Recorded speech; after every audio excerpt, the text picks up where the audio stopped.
Auzubillahi minash-shaytanir-rajim. Bismillahir-rahmanir-rahim. Ya Fattah, Ya Fattah, Ya Fattah. Allahumma salli ala Muhammadin wa barik wa sallim. Rabbana zidna ilma. Rabbi shrah li sadri wa yassir li amri wahlul 'uqdatam min lisani yafqahu qawli. Assalamu alaikum wa rahmatullahi wa barakatuh. Walaikum assalam wa rahmatullahi wa barakatuh. Okay, so yesterday we started the other property of an ism, which is gender, and today we'll start with Q&A to see how much have you understand the concept. So I will give you a word and its meaning, and you have to tell me that is that what the gender and whether it's a singular or plural or dual, right? By looking at the meaning of it or by looking at the haraka in the end. So you have to give me a reason for it to be either masculine or feminine or singular, dual or plural. So I'm starting with Sister Hodma. So the first word is ayatun and its meaning is miraculous signs. Ayatun. It ends with a tanween. I think it's feminine. Because of the name? Miracle signs. It's plural, right?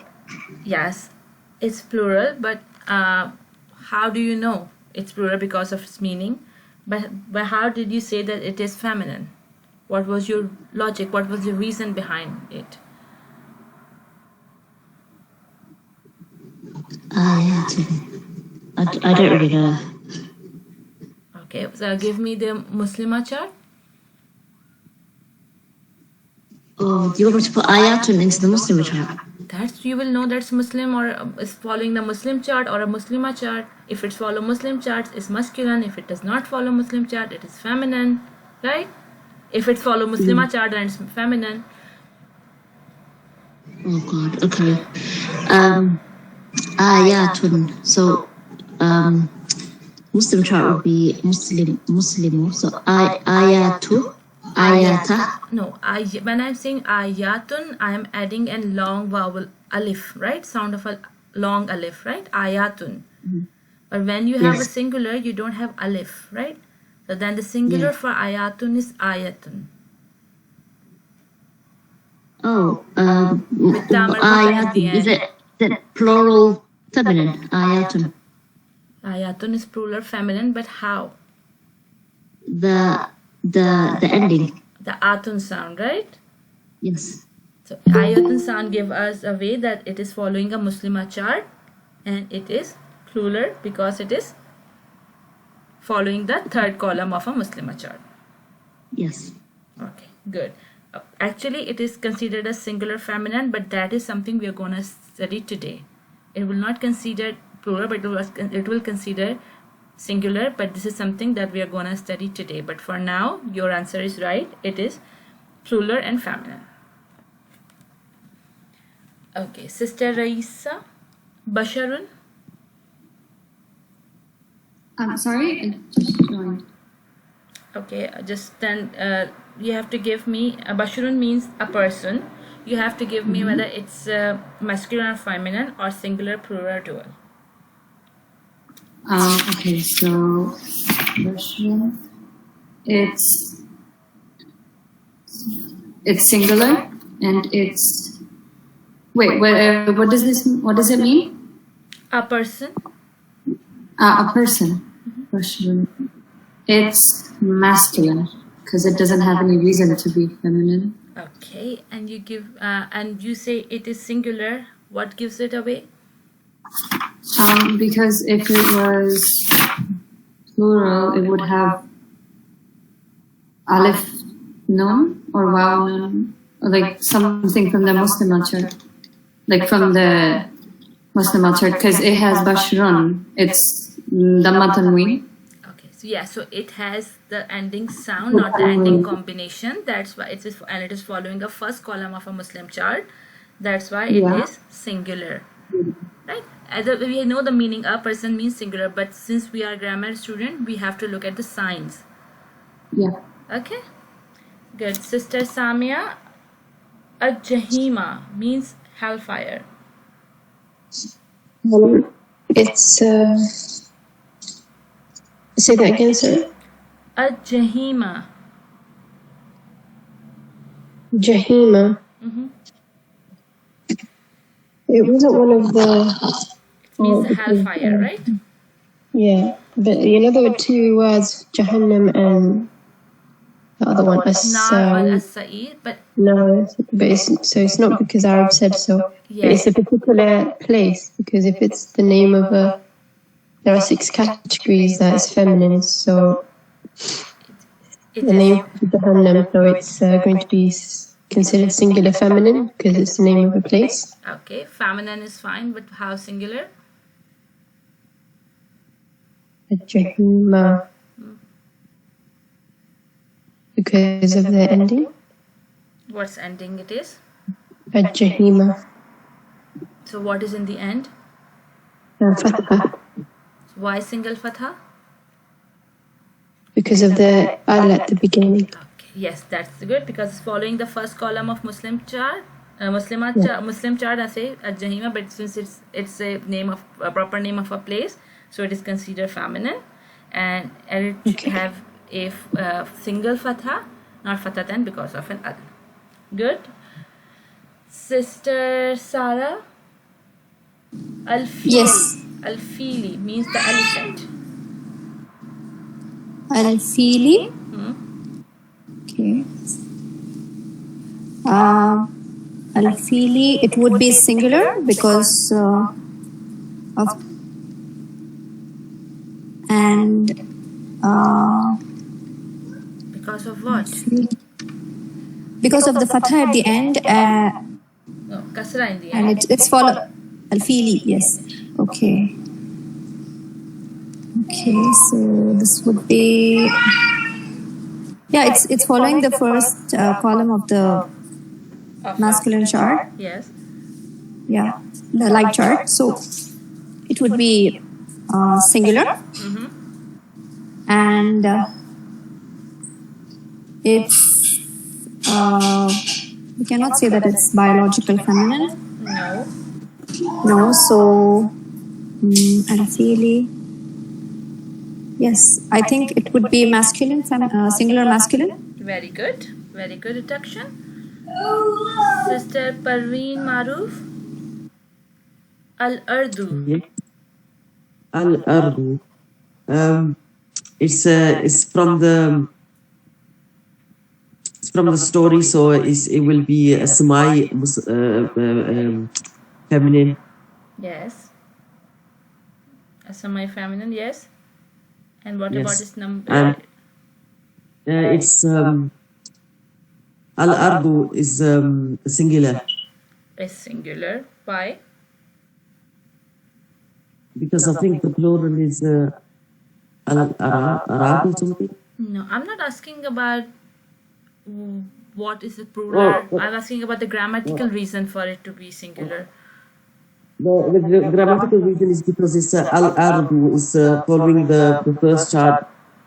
First column. It's First, following it's following the first column. Yes, that's the right answer. Good, Sister Habiba. Amalun means Yes. deeds. Yeah, Amalun is singular, masculine, because it is Dhammatan at the end. But its meaning is Um, deeds. I say deeds with the S in the end. Amalun. Amalun, then Amal. Okay. This is third column, plural, yeah. Masculine and plural. Okay. Now you are wrong about that. When I say amalun, it's because of its meaning. You say it is plural, but you don't have a reason of saying it is plural grammatically because it is not following a Muslim chart or a Muslima chart. Then it is a broken plural. Right? So we studied when we study the Muslim chart and Muslima chart, I show you a column for a broken plural as well. and I say that some ism does not follow the Muslim or Muslima chart pattern in the plural column. Such ism are called broken plurals. So when you put, his word is amal. When you put amal in Muslim chart, it will be amalun, amalan, amalin, right? Amalani, amalaini, amalaini. But it's not amaluna, amalina. It will be amalun, amalin, amalun. Okay. So that's why it is a broken plural, and by meaning, that's why I give you the meaning. From the meaning, you can say that it is plural. And singular, masculine and feminine, I say that non-human broken plural are considered as Singular feminine. So that's why this is considered as a singular feminine. Yes. Okay. Okay. Okay. So I'm going another round. Now I want quick answers. Sister Raisa, al-malaikatu. Yeah, sorry. The angels. The angels. So al-malaikatu, it's singular, malaikatu, and it's feminine because of that in the end. Okay, that is good for now, but we will see when we study today that we in Arabic will consider it as a plural masculine too. But this is something that we're gonna study today, inshallah ta'ala. Sister Sarah, al-yusra means the easiest. Al-Yusra is, it has Yusra, so it has a alif at the end, the Hamza. So it would be alif maksura, so it will be considered as feminine. And it has al in the beginning, so al-Yusra. So I think it will be singular feminine. Yes, because it is non-flexible because of alif maksura. Non-flexible. And they follow the single column of a Muslim chart, right? Muslim chart, yes. That's good. Sister Parveen Maroof, Narin, a fire. Narin. A fire is it will be feminine because it's a semi-feminine again because of the poem we read. Yes. And it's following the Muslimun, Musliman, Muslimin first column chart. Narin. Yes. So it's singular. Good. Sister Habiba, al-mu'minina, the believers. Mu'minina. Mu'minina is plural because ina. And but al is proper. No, I'm not talking about proper masculine and You said that. feminine. Yeah, masculine. Okay, good, because following the Muslim chart. Okay, good. So Sister Hodma, al-mukazzibina, the perpetual liars. Mukazzabina. Mukazzibina. Zabina.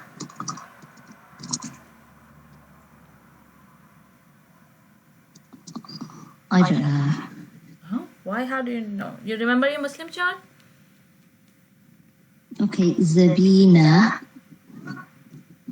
Well, it's not a ta that it's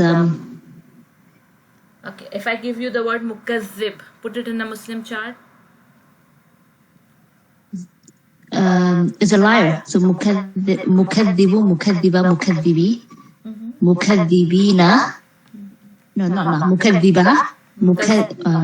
What is the second column sound? It's Muslima. No, I'm So, asking Muslim chart, not Muslima chart. Muslim chart is the pair Muslim is Muslima. No. No? Okay. In the ref, is it not? I am giving you chances over and over again, but you are still not memorizing your Muslim chart well, Sister Hodma. I think she's doing the light chart. Maybe she's getting confused. So I didn't ask for the light chart. I asked for the Muslim chart. So there's no chance for confusion because something very, very beginning we studied the Muslim chart, right? And it's a basic of all that we are studying. Sister Hodma. Oh, Muslim. Oh, sorry. Yes, I understand. Muslimani. Yes. So Muslimun, Musliman, Muslimin, Muslimani, Muslimaini, Muslimaini. So put mukazzib in Muslimaini chart.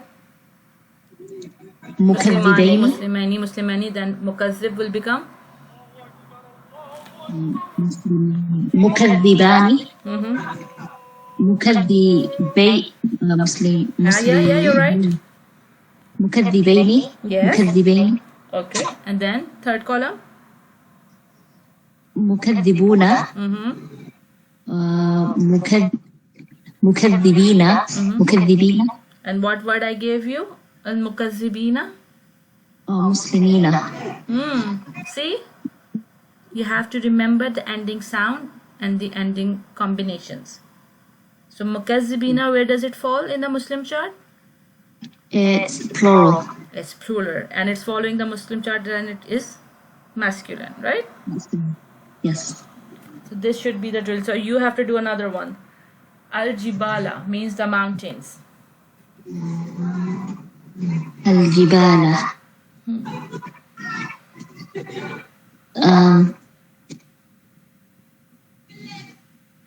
Well, does that follow the endings of the Muslim chart? No, it doesn't. Does it follow the ending of the Muslim chart? Al-Jibala, no. But its meaning is plural. So which kind of a plural it is? Could it be feminine because it's a specific, well, it's not a place. No. It is feminine, you're right. But I'm asking you, there are three kind of plurals, right? One is that follow the Muslim chart, one that follows the Muslima chart, and other follows does not follow the Muslim or Muslima chart. They are considered as broken plural. Broken. So plurals, al-jibalu is by meaning it's plural, right? So it's not a regular plural, it's a broken plural. Okay.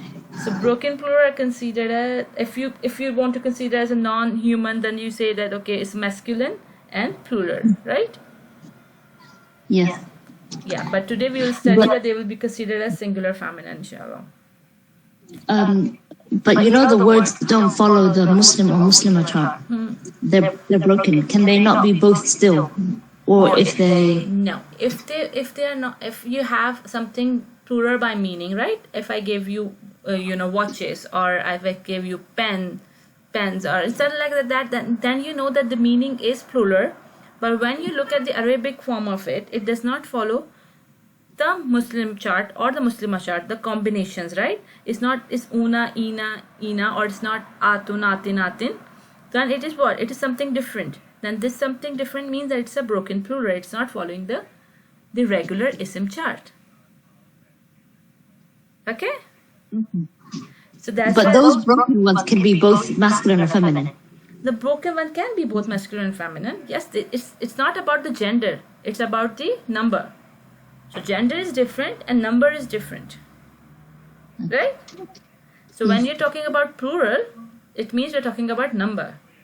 When we're saying masculine or feminine, it's the other property. Right? Yes, I understand. Okay. So you don't find any reason for it to be feminine, right? We have these categories that we studied yesterday. You don't find any reason for it to be feminine. So you can tell me that there is no reason it to be feminine. That's why it is masculine plural. Right? Okay. Yeah. But it has a reason to be feminine. That is something we're going to study today, inshallah ta'ala. Okay, so it is feminine.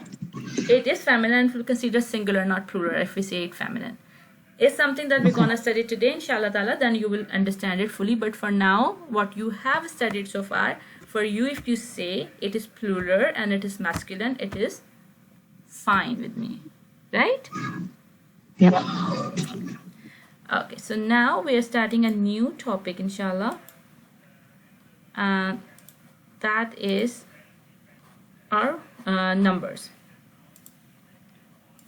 Let me share the screen with you. Okay. So in our chapter, we have about the gender, number, and type. So we have covered gender, the masculine and feminine thing. Now we are studying the other. Other is the number. When we're doing a Muslima chart, we have studied that there are three types of numbers in Arabic grammar. And we have a single person, a single thing, that is considered as singular. We say mufrid. For two, there is another grammar for it, and we call it musanna. And then other than more than two is considered as plural, or we call jama in Arabic. So we can see that singular and plural easily, but there are some treatment for the plurals in single and dual. We have seen this treatment for plurals in Arabic. So the rule number 1 is all non-human plurals are treated as singular feminine. Do you get me? It's something that I was explaining when we are doing this exercise.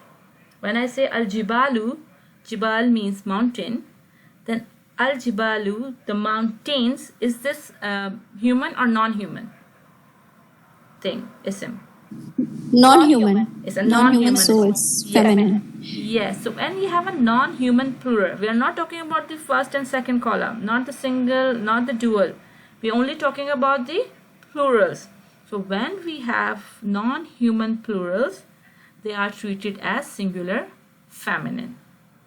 Ustaza, I have a doubt. I understand the part from what you had explained from the recording that non-human plurals are considered as feminine, but I didn't get the plural or singular part. Like, how is it considered singular? Okay, when we are talking about mostly they are broken plural, right? Non-human singular plural we have.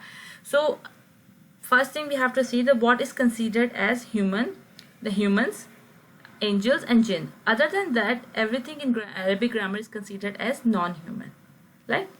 Then we have non-human plurals. You can see by meaning that if they are non-human and they are plural, so there are two ways of treating them.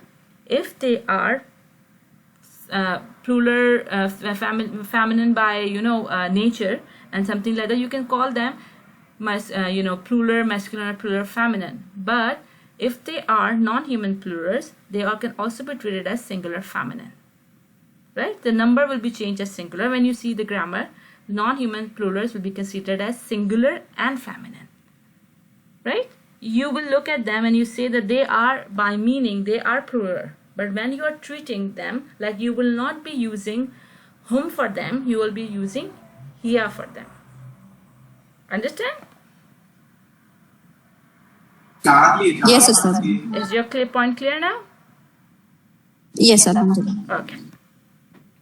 Okay. If that is the case, we are clear that when we say a non-human plural, we say, okay, it's singular and it's feminine. Everything else is treated as, the sound masculine human plural is treated as a plural masculine, right? When if a ism is following a Muslim chart third column, we will say, okay, they are sounding as una, ina, they are plural and masculine. The sound feminine human plural is treated as plural feminine. Like, if you have a atun, atin sound, and they are human by meaning, like they are about the person or jinn or malaika, then they are considered as plural feminine. Words that are plural by meaning are treated as plural masculine. What does it mean by plural by meaning? We will see, but I'm giving you an example. Like, you say the word for nation is qawm, right? The qawm is not a single person. Qawm is a collection of people, right? They are many people that form together and make a nation. So they are different. They can be different in many ways, but they are connected by the definition of a nation. But they have certain things in common. So these groups are considered as a plural and masculine because they are plural by meaning. Human broken plurals are treated as plural masculine. Sometimes they are also treated as singular feminine. Do you get my point? What I was saying when we are doing the exercise. Human broken plural are treated as plural masculine. Sometimes they are also treated as singular feminine.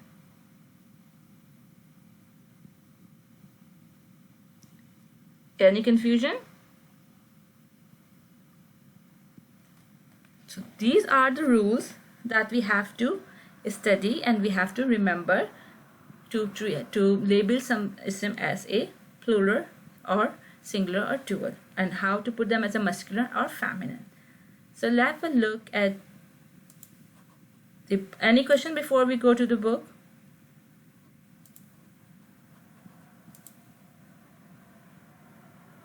Yes. So you're saying that human plurals can be broken plurals can be masculine or feminine if there are group of mixed. Okay, we say non-human plural are considered as singular and feminine, right? But if they Yes. are human plural and they are feminine by nature, they will considered as plural and feminine, right? But if they are broken, but sometimes they Yes. can also be considered as singular and feminine. Okay. Okay. So can you see my screen? Everybody can read from my screen?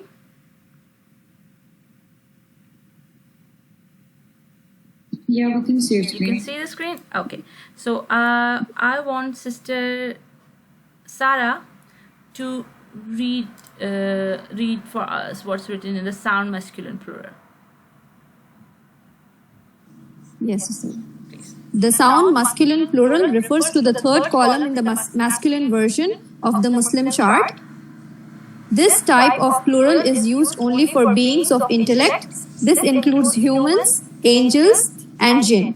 Even though this type of plural is known as the sound masculine plural, it is also used for mixed groups that include both men and women. This type of plural is known as sound plural because the original makeup of the word remains sound. That is to say, the original form of the word does not change. The una and the aina endings are simply added onto the singular version without affecting its form. Okay, so there are two things that I need to explain here. The first thing is that when we are talking about the group of man and woman combined, we treat it as a masculine, right? So when we are talking about the masculine plural, it can be the male only group or it can be a male and female combined group. But when you're talking about the female only group, then we use the feminine plural, right? So masculine plural can include men and women both, but it's not like if we have a group of 5 and then we have 5 male, then it's a masculine plural. But when we have a group of 5 but there are 3 men and 2 women, like even if it's 2 men and 3 women, even if it's a 1 man and 4 women, then still we consider it as a masculine plural. But we have a group and we have 5 women, we considered it as a feminine plural. Even if we have 4 women and 1 man comes in, but still since the man has come, it is considered as masculine plural. That's how it is when you are addressing a group. You say, sometimes you have girls and guys come and say, oh, come on guys. And you have a group of, girl and boys both, but you refer it as boys in English, right? So that's how, this is how the languages work. When we have a combined group of genders, we always refer them as a male noun, ism, right? Same is the case in Arabic. So when we have a mixed group, it is considered as a masculine plural. But only the female only group is considered as the feminine plural. First thing in this part. And the second part is that, they're explaining it here that una, ina ending are simply added into a singular version without affecting its form. It's like we say Muslimun, so we are just adding un and in, and then we add ani, aini, then the Muslim meme, seen, lam, meme remains. But when I'm talking about the mountain, the singular version for mountain is Jabal. Jim, Bay, and La. So Jabal is Jabalun, Jabalan, Jabalin, Jabalani, Jabalaini, Jabalaini. But in third column, it becomes Jibal.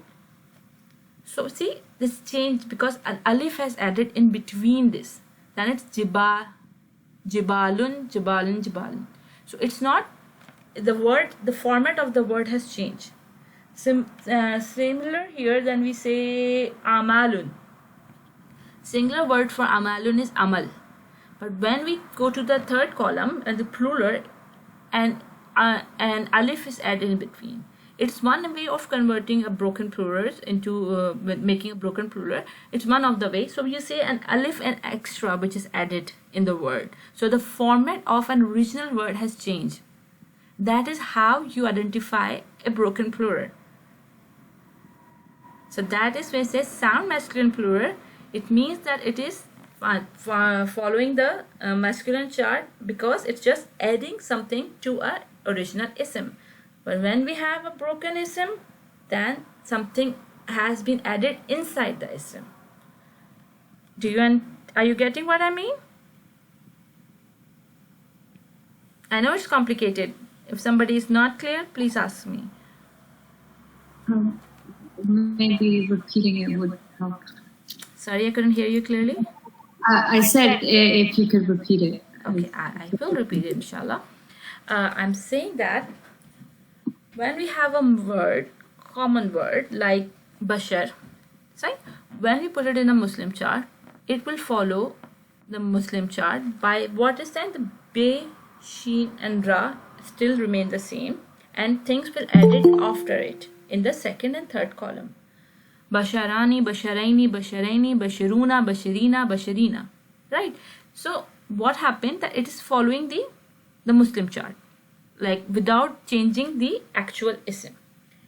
But when there is a word come that in the plural column, it changes its form. Like when I'm saying amalun, the original word is amal.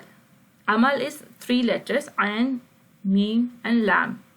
When I put it in a plural column, it becomes amalun. So alif hamza in the beginning and another alif after mim. So we are changing the form of an ism, original ism. So that's why it is called broken plural, right? And it's not following is the Muslim chart, the sound masculine sound plural, because you cannot see the una, ina sound in the end, just like attaching to the original ism. You got it? 3-letter ism change into the 5-letter ism without adding any sounding in the end. So this is what we call sound masculine or sound plural, because they give you a clear-cut sounds in the end, but that will be added to a original form of an ism. Okay, is that clear, or do you want me to find another way to explain it to you? It is a bit complicated, but yeah, okay, maybe. Okay, when you have in English you have a word book. In English, if you add s or es in the end, a word become plural, right? You have book, you added s in the end, it will become books and it will become plural, right? We don't have a dual thing in English. The book will become books. But when you have a word like goose, the plural for goose will be geese, right? So the goose is not adding anything in the end to make it plural, but it's changing its form. So instead of u, it become e. So goose become geese, right? So this is not a normal way of making it plural in English grammar. Similarly, amalun is not a regular way of making plural in English Arabic grammar. It is if we are deforming a word to make it plural. So it's not following our grammatical rule of Muslim chart, and we cannot hear the una, ina sound in the end because we are deforming the original word to make it a plural. Is it clear now? Yeah, I think. Yes, Ustaza. Alhamdulillah. It's much clearer. Yeah, it's much clearer with this example. Okay, good.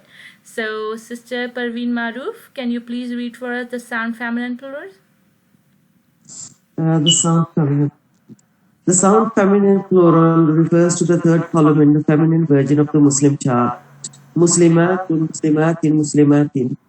This type of plural is used for both beings of intellect and inanimate objects. It cannot be used to refer to mixed groups, a group made up of both men and women.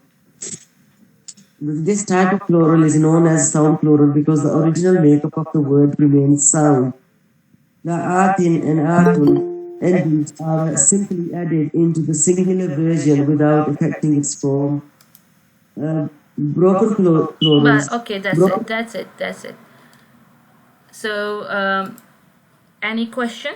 I think it's the same thing that we are repeating here. Is there any confusion, anyone, before we move ahead? Okay. Sister Habiba, can you please read broken plurals for us?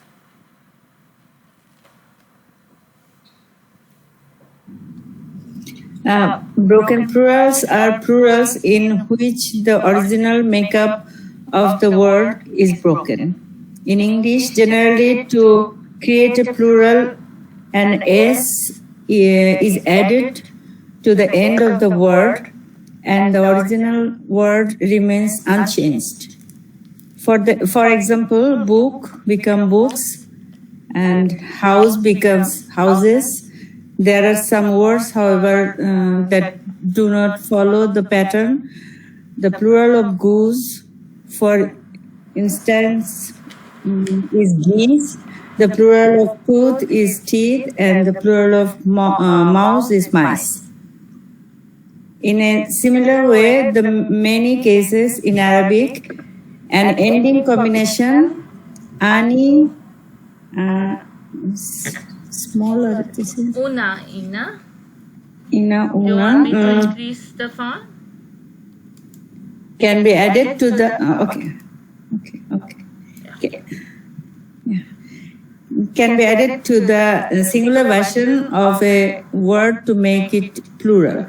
There are some cases, however, where the original form of the ism is broken. The plural of masjid, for example, is masajid. The alif appears in the middle of the word in the plural version and breaks the original form of the word. Likewise, the plural of the word kitabun is kutubun. Kutub is kitabun. Kutub is singular, kitabun is plural. Yeah. In this case, the alif is eliminated and the harkat on the word change. The original form of the word doesn't remain intact. Because broken plural do not have an ending combination that indicates that they are plural, they tend to look like singular words. The only way to tell the difference between a singular word and a broken plural is to know the definition or memorize the broken plural patterns. Below are some common broken plurals pattern that appears in the Quran. Very well done. So you see, this is explaining exactly what I explained to you some minutes ago. So you say the masjid is become masajid by adding an ad, but kitab, it already have an alif, is changed into kutubun. So we eliminated something. So sometimes some additional letters are added in a original word to make it a broken plural, or sometimes they are removed from original word to make them a broken plural.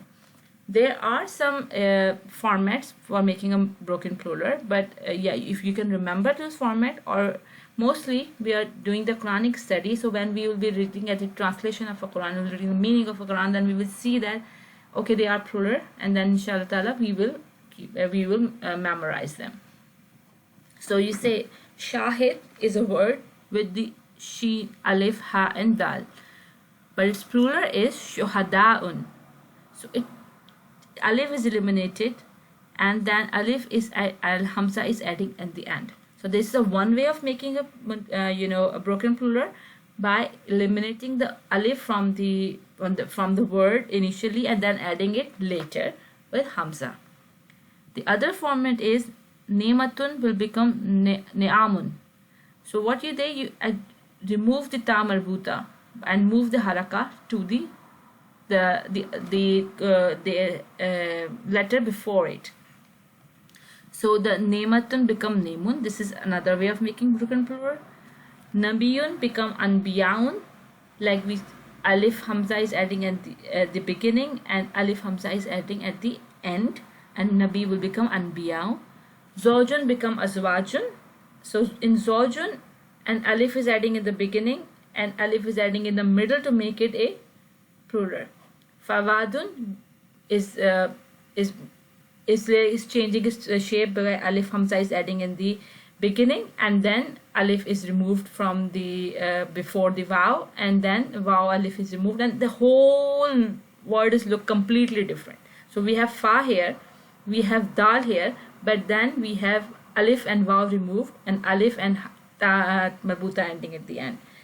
In imra'atun, the word completely changed. The single word for a woman is imra'atun, but for women it's nisa'un. So sometimes the word completely changes to give the plural meaning. You don't have to remember this. These are given so you have an idea that how the words are changed into jama as a broken plural.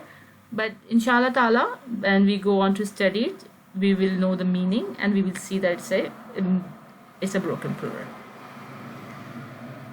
Notice that some broken plural patterns are partly flexible and some are fully flexible. Yes, we can see that here. And inshallah ta'ala, for now, I will give you the meaning of the word and you will be able to identify, since it's not following the Muslim or Muslimah chart, it is a broken plural. Any questions? Okay, so far so good. So, Sister Raisa, can you please read plural by meaning for us? Yeah, sure. There are words that appear to be singular but are considered plural because they have a plural meaning in that they refer to a group comprised of many members. Okay. That's something that we study. Then when we have plural by meaning, like we say common, like we're talking about nation, it cannot be one person. It's always more than, it's not even two persons, it's more than two people. And then they are plural by meaning. That's why they are plural, because we know there's a group of people, they're not single people. They're saying common, it has tanween on it, not the una ina sound, but we know that since it is talking about a nation, it is plural by its meaning. Similar is for nas. Nas is for people. People cannot be a single person, right? People is more than two people. So that is nasun. Generation is karnun. Generation also is plural by meaning. It means a lot of people that forms a generation. Ahlun means family. Again, family is more than two. Khasmun is an argumentative group. When the people are making argument, when they have one side, you have another side, and the people are making argument, then this one argumentative side is called khasmun. Hizbun is a faction. Faction is again, you need some people to have a different opinion from their precedents, and they meant another faction. They have their whole thought process, their whole theory with them. So this is a faction is called Hizb. An army is a collective noun, is Jundun, and another word for family is Alun, which again is a plural by meaning. So you have to remember these words because they come very commonly in Quran. You say heard common, you have Nasun, Qarnun, Ahlun, Alun, you have heard all of them, Hizbun. So you have to remember them. That will help you with your, inshallah, with your Quranic study, and then you will know that they are plural by meaning. Okay, the grammatical treatment of plurals. Who hasn't got a chance? Sister Hol, has she left? Okay. Sister Parveen Amin, Assalamu alaikum. Walaikum assalam wa rahmatullahi wa barakatuh. How are you, Ustad? I'm good. Sister Parveen, can you please read for us the grammatical treatment of plurals? Okay, inshallah. The grammatical treatment of plurals. What is meant by grammatical treatment will become clearer when we study pronouns, pointing words, fragments, and sentences. For now, memorize the rules below. There are two rules pertaining to the grammatical treatment of plurals. Number 1, all non-human plurals are treated as singular feminine. Sayyaratun. Number 2, everything else is treated as is. A, the sound masculine human plural is treated as plural masculine.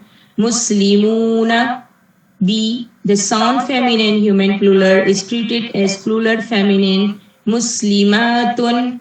C. Words that are plural by meaning are treated as plural masculine qawmun.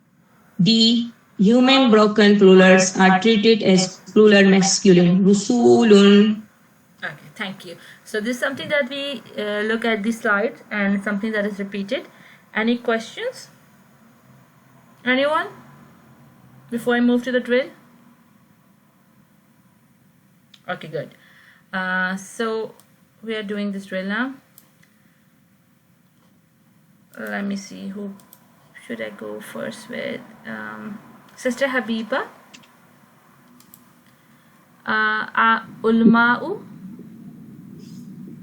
Al-ulma'u, the scholars.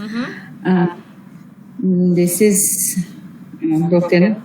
broken plural. Very good. Because here is, I think,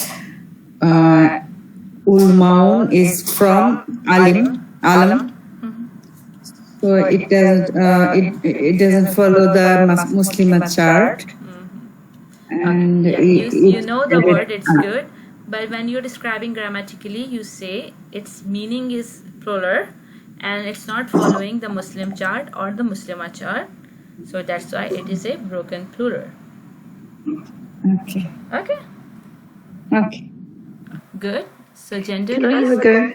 go? Okay. Oh, you give me the gender, sister?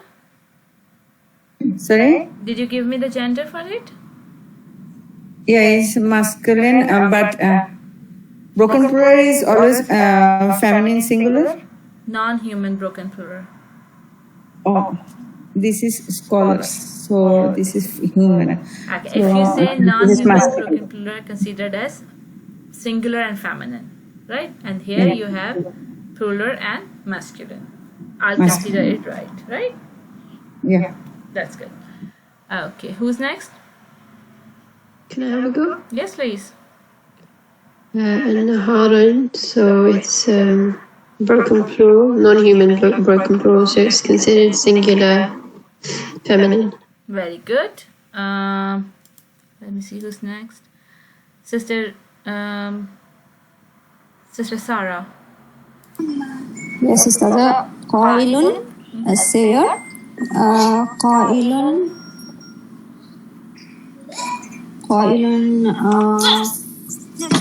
follows the first column of the Muslim chart, so it's singular.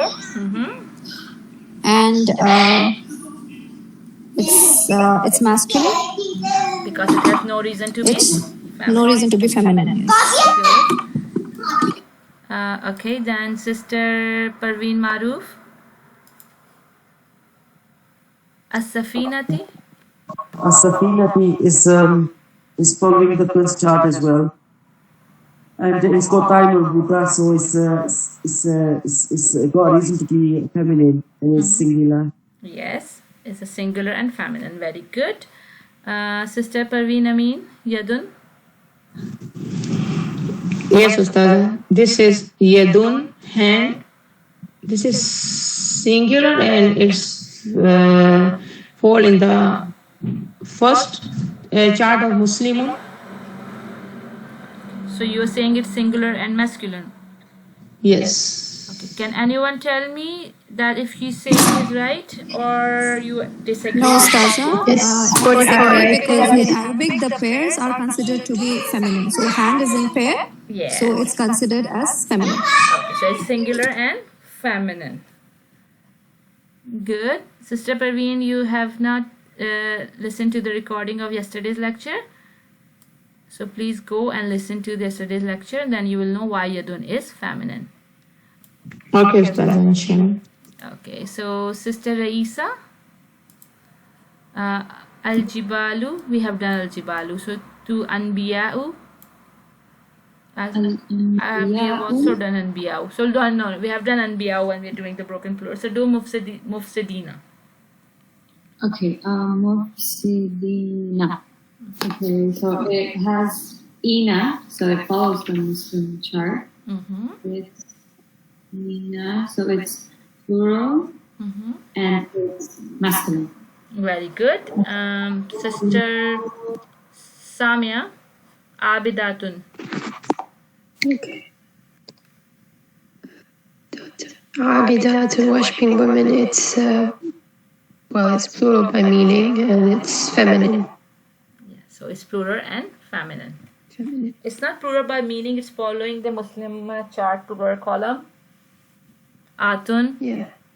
Yeah. You missed that. As well. Yeah. Yeah, so it's forget the meaning. We have to look at the endings first to identify. Right? Okay. Jazakallah khair. So we have completed our third property of an ism. We have done status, we have done number, now we have done gender. Inshallah, tomorrow we'll start with al-qisam, which is type. So any question, anyone?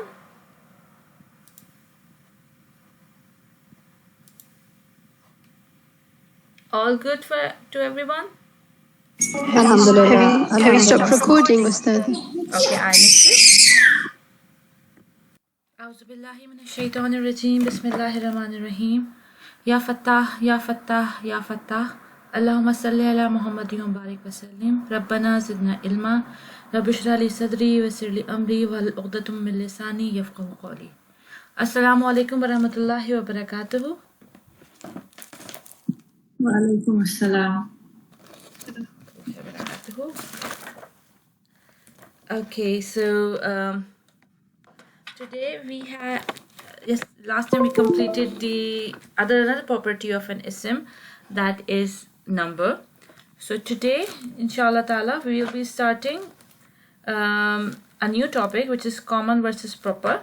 But before that, I will have a quick Q&A session to see how we are going. Alhamdulillah.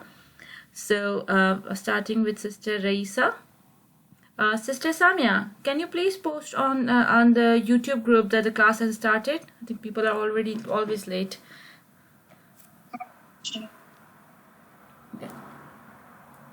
Okay, so I will give you a word and you have to give me the status, number and gender of the word that I will give you, inshallah. So the word is hujuri. So Sister Raisa? Hujuri. Hujuri. It has alif maksura at the end, so it's feminine. No, it's ra has a kasra. Hujuri. Oh, ra has a kasra. Okay. So hujuri, it's hujuri. So what the kasra status of a word has a kasra on it? Well, it's jar. Yes. Hujuri, and it's masculine because it doesn't have a reason to be feminine. Okay. And the number, hujuri, it's singular. Okay. Sister Samia, the question for you is Moridina.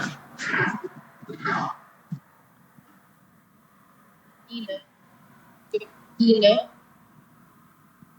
It's from the Muslim chart. It's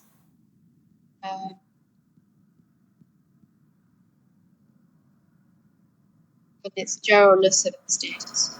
Yes.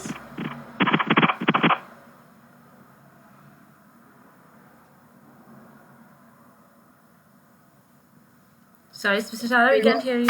Yes, please. What else would you like? Status, number, and gender. So plural, nasab, jar, and gender, masculine. Yeah, because it's following the Muslim chart. Good. Okay, Sister Sarah. Musafihina. Assalamu alaikum wa rahmatullahi wa barakatuh, Ustaza. Walaikum assalam wa rahmatullahi wa barakatuh. Can you repeat the word, please? It's Musafihina. Musafihina.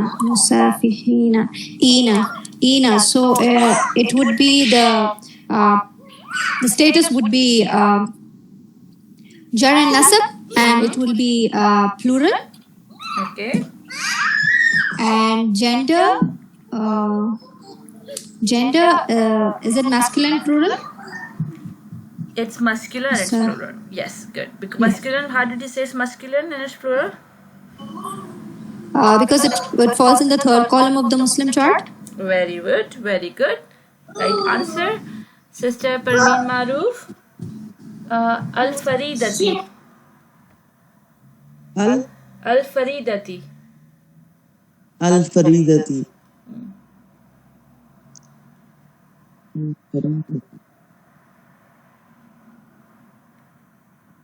It's an ism as an alone. It's irrelevant. Yes, but it has a status. My question is, give me the status, number, and gender of the word I gave you, right? Oh, okay, sorry. Okay. Al-Faridati. The status is irrelevant. The gender is feminine because of the ta. And is it majroor because it has a kasra? Yes. Al-Faridati. So singular, dual, or plural? Al-Faridati. Ati in the end, so it should be plural. It should be plural. Yes, Ati. Why it should be plural? I didn't say Ati. I say Al-Faridati. Oh, sorry, Faridati. Okay, yeah, then it's not. No, then it's singular. Yeah, you have to carefully listen to the sound in Arabic, right? Because Ati and Ati makes a lot of difference. Yes, sorry. No problem. Sister Habiba. Qanitina. Yes. Qanitina. Qanitina. Qanitina is masculine, and Ina is plural, and maybe nasab wa jar. Good answer. Sister Lippi.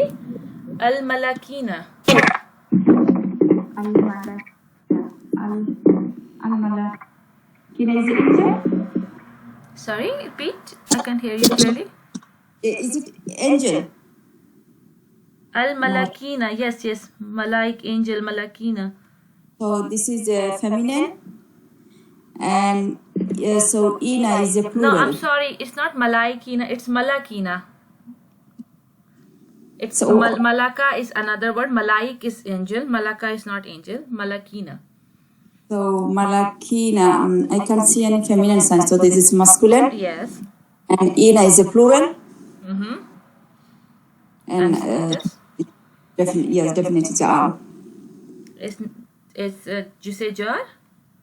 Ina, so Ina is nasab or jar. Nasab or jar is the right answer. Good. Sister Raisa, quickly. Al-Insanu. Sorry? Al-Insanu. Now you have now everybody have to answer quickly, right? Okay, Al-Insanu. so Al-Insanu, it's masculine and it's Rafa. Mm-hmm. Al-Insanu, Insanu, and it's singular. Okay, good. Sister Samia. Tazkiratun. Tazkiratun.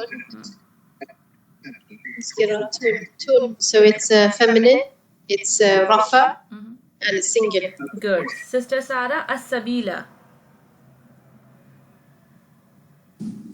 As-Sabila. As-Sabila, la. So it will be As-Sabila would be nasab, and it would be singular, and it's masculine. Okay. You remember the Arab search chart? Yeah, sorry. As-Sabila straight, so it's a straight path, so it will be feminine. Sabila means path. Not Path, a yes. The path, yeah. Sabila, Path. you know? Yeah. You remember? Yes, Okay. yes. No Yes. problem. Sister Parveen Maroof, Inaban. Inaban. It's nasab and it's inaban, it's nasab, and it's heavy, and it's inaban. I think it's plural. Number? Plural. Singular, dual, masculine? It's masculine. Okay, masculine, but singular, dual, or plural? It's a plural because inaban, I think it's plural. Okay, so how does the plural masculine chart sound like? Oh, sorry, no. Because it doesn't have an una, ina sound on it. Sorry, I was going to the broken plural side. Sorry. No, it's a singular. Okay, good. Sister Habiba Farzana. Habiba Farzana. Okay, good. Farzana is my sister's name. Sister Habiba, what's it? Hadaiqa. Hadaika. Hadaika. This is nasab and singular. Okay, how do you? Masculine. Okay. Hadaika. Hadaik. Okay, I know, I got it. But if I say you, it's a broken plural, then? Okay. Hadaika. Is it human or non? Can you tell me? If it's a broken plural, what would be its gender? It's a non-human Gender broken would be plural. feminine. Okay, feminine singular. Good answer. Okay, so that was a quick recap. Now, today, inshallah ta'ala, we will be starting a new topic, which is common and proper ism. And here I am. Let me share the screen. Okay, so can you see my screen? Yes, Ustad, I can see now. Okay, so the last property of an ism is type. What we mean by type is that either the ism is common or it's proper. Wait a second.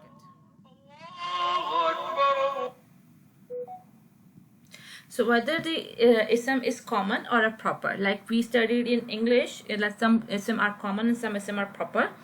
So the default ism status of an ism is common, but there are 7 categories in Arabic that makes a word proper. So we will today see what are the 7 categories. If the ism does not fall in one of those categories, then it is considered as a common ism. Anybody have any idea what kind of ism can be considered as a proper ism, based on the knowledge you have on your own language or English you speak? So anybody? If it is any name. Name of what? Name of place or person. The name of a place of a person. If I say a house, is that the name of a place? No. It is a name of a place. It's common because I don't know whose house it is. Yes, because house can be anybody's house, any house. But if a house has a name, then it become a proper ism, like Makkah or like a Khane Kaaba. It is a proper because it's the house of Allah, and it is a proper, has a name. This is a proper place. And similarly, if we have a house that like we have the house, the name of the daffodils, right? Then that daffodils will become the proper ism, but the house itself will be considered as a common ism. Any more ideas other than the name of a person, the name of a place, and sorry, we can hear you, sister. I think Sister Samia, you're speaking. Yeah, I'm in the car. Independent or attached pronouns. Very good. Independent or attached pronoun are considered as a proper ism. Very well. You remember it well. Anything else? You remember we are doing something about irrelevant thing, but we say that okay about with the al. With the al. Yeah. So so far we have touched this topic briefly, but today, inshallah ta'ala, we will see all the 7 categories for an ism to be proper in Arabic grammar. And pointers like these, that, those. Yes, the pointer words, very good. The pointer words are the proper. So yes, damair and prop pointers, and ism mausula. We also discussed about the ism mausula. Ism Masula, one of beginning call with like harfenida, yeah. Yeah, munadi, yes. And Other things, if the noun after of is proper, then the noun of before of this proper, also proper like mudaf and mudaf ilayh. yes, mudaf and mudaf ilahi. Okay, yeah, these are the 7 categories that you have on the screen in front of you. The first is the word with al, like if there is a house, like house is bayt in Arabic, but I say al bayt, then this al bayt will become proper because I'm not talking about any house, I'm talking about specifically one house, right? So when you add al to a word, then this particular noun become proper noun, right? So whenever you see a word ism with al, you will consider it as a proper noun, proper ism or proper word. Specific name on places, we have seen that. Who's joined us? Okay, so specific name of places, we say that the specific name of people like Muhammad, Yusuf, your name, my name, anybody's name, and the name of places, the name of cities, name of countries, name of any particular place you are visiting is a proper ism. A damai, like Sister Samia said, the damai, the pronouns are proper because when you're talking about somebody particularly, that we use a proper a pronoun. Then pointer word, ismul ishara and ismul mausula. So have a look at the pointer words that we have. Haza is for if you're talking about something and you say this is haza. When you're talking about two things or two person, then is hazani. And when there is more than two, it is haulahi. Similarly, if you're talking about feminine, it is hazihi, hatani and haulahi. Zalika means that. When you say this is place and that is zalika, zanika, ulaika, and that for feminine is tilka, tanika and ulaika. Similarly, there are some words which are called ism mausula. Ism mausula are allazi, those who, allati for feminine. So masculine is allazi, allazani, allazina, allati, allatani, alati or alai. And man and ma are for with whoever, whatever and whoever. So these are some words that when they are there, they are considered as a proper ism, and if they are a part of a fragment, then they make the other part also proper. And the 6th category is the yal munadi. Like when you are calling somebody, like when I say sister can be anyone, right? So sister is a proper ism. When sister has a name, when I call a sister Sarah, so Sarah is a proper name, but I'm calling sister, could be any one of you. So when I say ya sister, so it means that I'm not calling the name of a person, but I am directly calling to a person face to face, or I am referring to the person, like I'm talking to you, but I say ya sister, right? Ya ukhtu. So then this will become a proper ism because you're only a calling person when you are directly talking to them. So when you have ya in front of an ism, of a common ism, it will make it proper. And the 7th, yes, as Sister Samia said, that if mudaf ilayh is proper, the mudaf is also proper. So we have a mudaf ilayh fragment. So when we have a mudaf ilayh fragment, if mudaf ilayh is proper, the mudaf is also become a proper. But the meaning of word could change. This is something because there is a kul chart that we will discuss inshallah ta'ala that has a different grammar to its own, and it's a number and type of mudaf ilayh changes depend on it. But ignore this line and say that if mudaf ilayh is proper, the mudaf is also proper. So the 7 categories for an ism to make proper in Arabic are words with al, specific names of people and places, pronouns, pointer words, ismul ishara or ismul mausula, yal munadi, or if mudaf ilayh is proper, the mudaf is also proper. So please repeat after me. 7 categories of proper ism are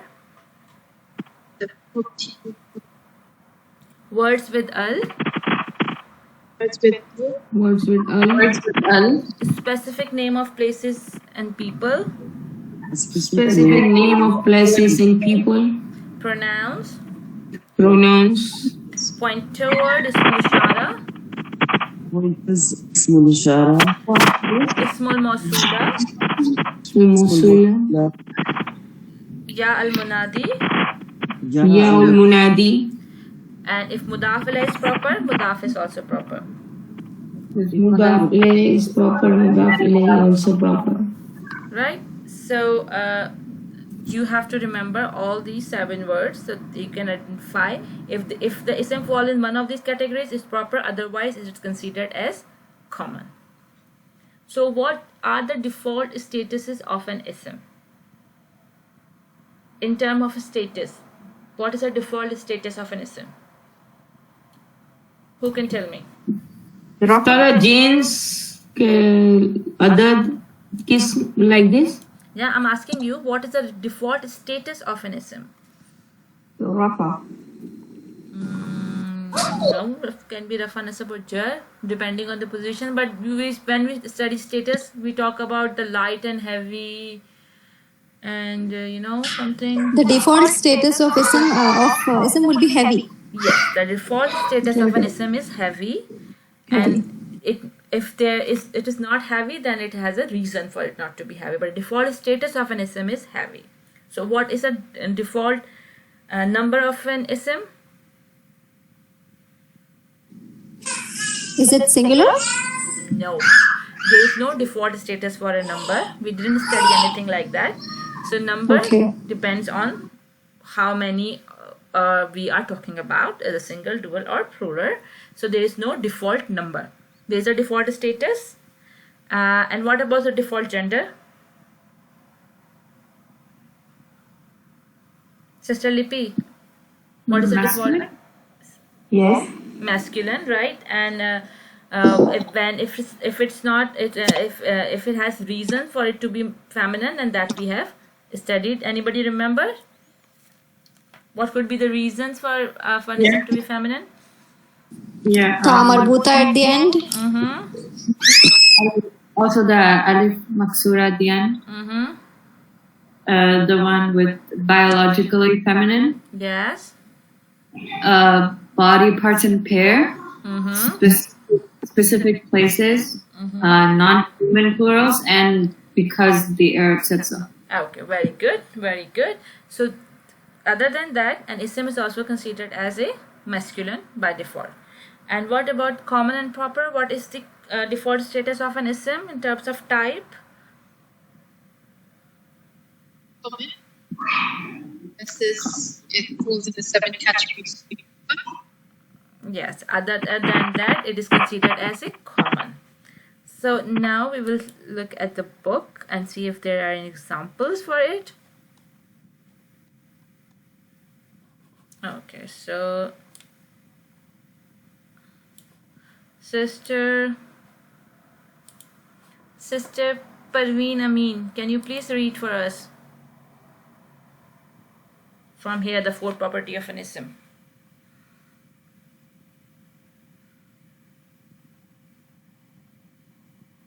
Sister Parveen Amin, are you there with us?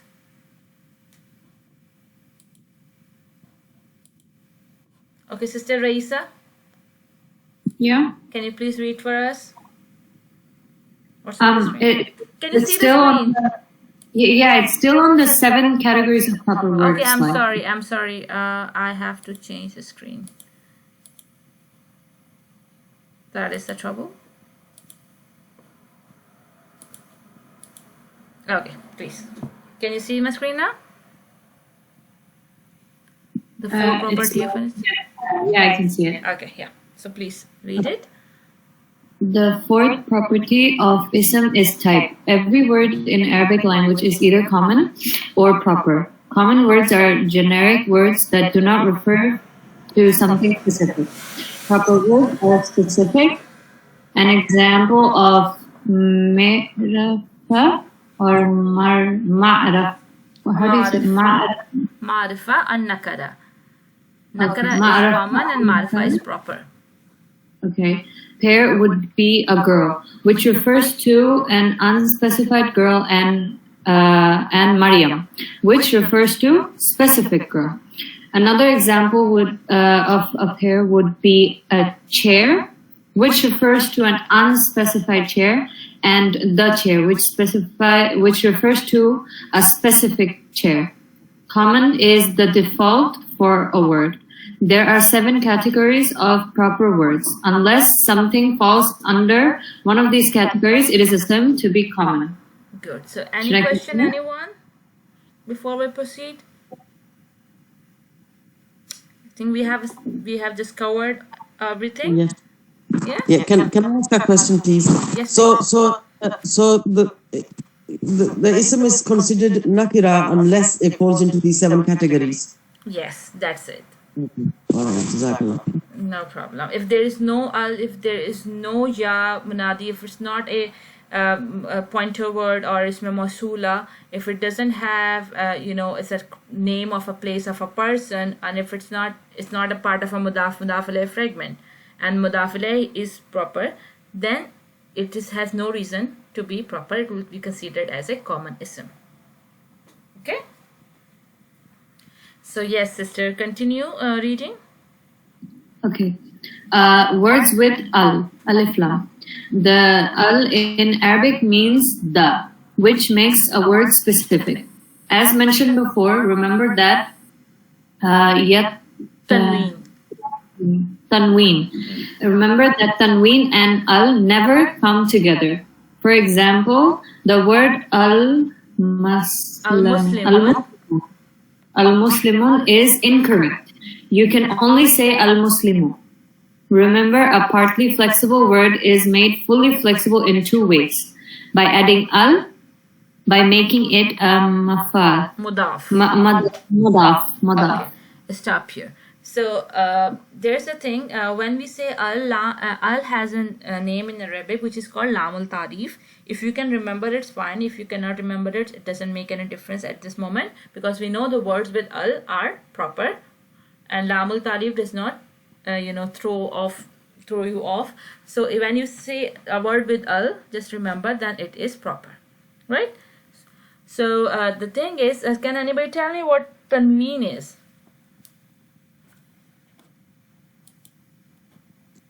Dhammatain, fathatain, and kasratain. Yes, so the double accents that we have in the end of an ism, first column of a Muslim or Muslimah chart, when we have an in sound, when you have double dhamma ya dhammatain, fathatain and kasratain, this is called tanween. So when we are studying the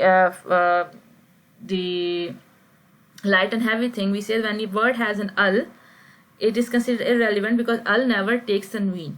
So when al comes before a word, and a common word is made proper by adding al on front of it, so it will not take tanween. It has no issue with the ending sound like una, ina, ana, but it has a problem with the double accents. So it will not take double accent. So al-Muslimu is wrong. Whenever you have al, you have a single accent, so it will be a al-Muslimu. Like it is wrong to say al-Baytun, it's right to say al-Baytu. So whenever there is an ism and al before it, so tanween has to drop. But you can say al-Muslimani, it is fine. But you cannot say al-Muslimun. Correct? Remember that we studied? Any confusion about it? No? So there is another thing that they are describing here today, is that that we have studied about the flexibility. So some words are fully flexible, some words are partly flexible, and some words are non-flexible. So there is a rule when there is a partly flexible word. So partly flexible word can only take fatha and dhamma, it will not take kasra. But a partly flexible word can be made fully flexible if you had al in before of it. So if we have a partly flexible word and we have an al before it, so it can take kasra as well. Do you get it? Can you repeat again, please? Okay. we studied that there are some list of words which are considered as partly flexible. Anybody remember what are the partly flexible ism? There was uniquely masculine names, proper names, feminine names, and words ending in alif maksura and ya maksura. Okay, and then there were like the partly flexible. There was a name of prophet that are non-Arabs. Non-Arab names. Okay, so when if I say if I put Yusuf in a first column of master chart, it will be Yusufu, Yusufa, and Yusufa, right? But if I say Al, then I can say Al Yusufi as well. Get it? So partly flexible words can only take Dhamma and Kasra, right? Al-Yusufu, Al-Yusufa, and Al-Yusufa. Sorry, Yusufu, Yusufa, Yusufa. But if I have Al in front of Yusuf, I can say Al-Yusufu, Al-Yusufa, and also Al-Yusufi. So when I say Al-Yusufi, it means I'm taking all three statuses and I'm showing all three statuses by the harakat, then it will become fully flexible. Right?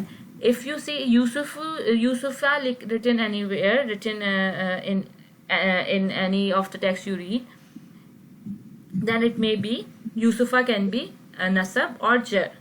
But when you have Al-Yusufa or Al-Yusufi, then you know that Al-Yusufa is nasab. It cannot be nasab or jar, and Al-Yusufi is jar form.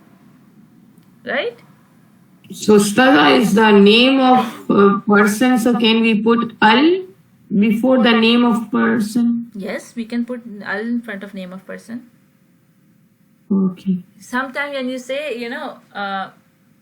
sometime when you are specifically rhetorically are emphasizing on something, right? Then you sometimes put Al in front of a name as well. Then sometimes say, when I say, Faiza is coming, I'll say, see, the Faiza is coming, right? When you're trying to make emphasis on something and it's not a good English, but you are trying to, make a point something, then that's why you can put Al in front of an ism as well, of a name as well, right? It's not a common practice, but it's like rhetorical way of saying things. But like we have a word, easy example is that we have a word Makkah. We know the proper name of places are partly flexible. So it's Makkatu, Makkata, and Makkata. But when we have an Al, we can have Al-Makkatu, Al-Makkata, and Al-Makkati as well. Got it?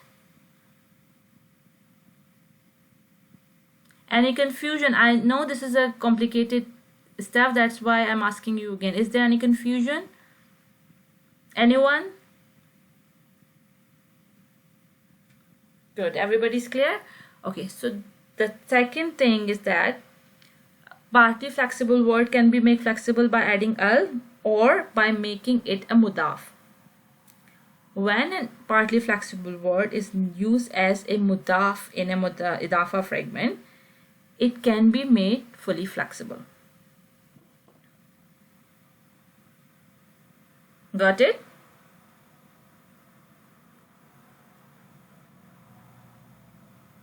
Okay, so there are two conditions when a partly flexible word can be made fully flexible, and these two conditions are by adding an al and by making it a mudaf.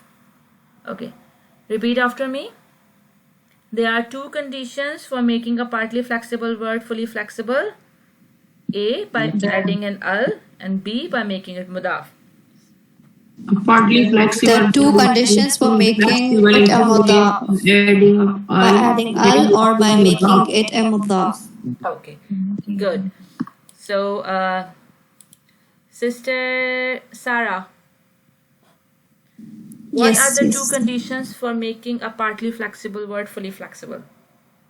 By adding an al or by making it a mudaf. What does it mean when I say fully flexible? Fully flexible is when the it can take the status of Rafa, Nasab and Jar, all the three statuses. That is when it's fully, for example, the city Makkah, you can say Al-Makkatu, Al-Makkati, Al-Makkatu, Al-Makkata, Al-Makkati. But if there's no Al, then you cannot do the status. For Nasab and Jar, it will be the same status in the other case. Okay, status can be Nasab or Jar, but it cannot show status by its haraka. Right? Yeah, Status is there, it can be Jar. It's not like it cannot be Jar, but it will not show its Jar form by clicking kasra. You have to identify the Jar, Nasab or Jar by looking at the context of a sentence, right? But you cannot easily identify it as a Nasab or Jar. It will only take fatha.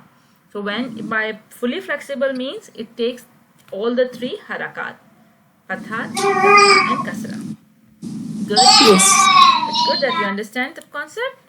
Okay, so Sister Sarah, can you please read for us this from point 2?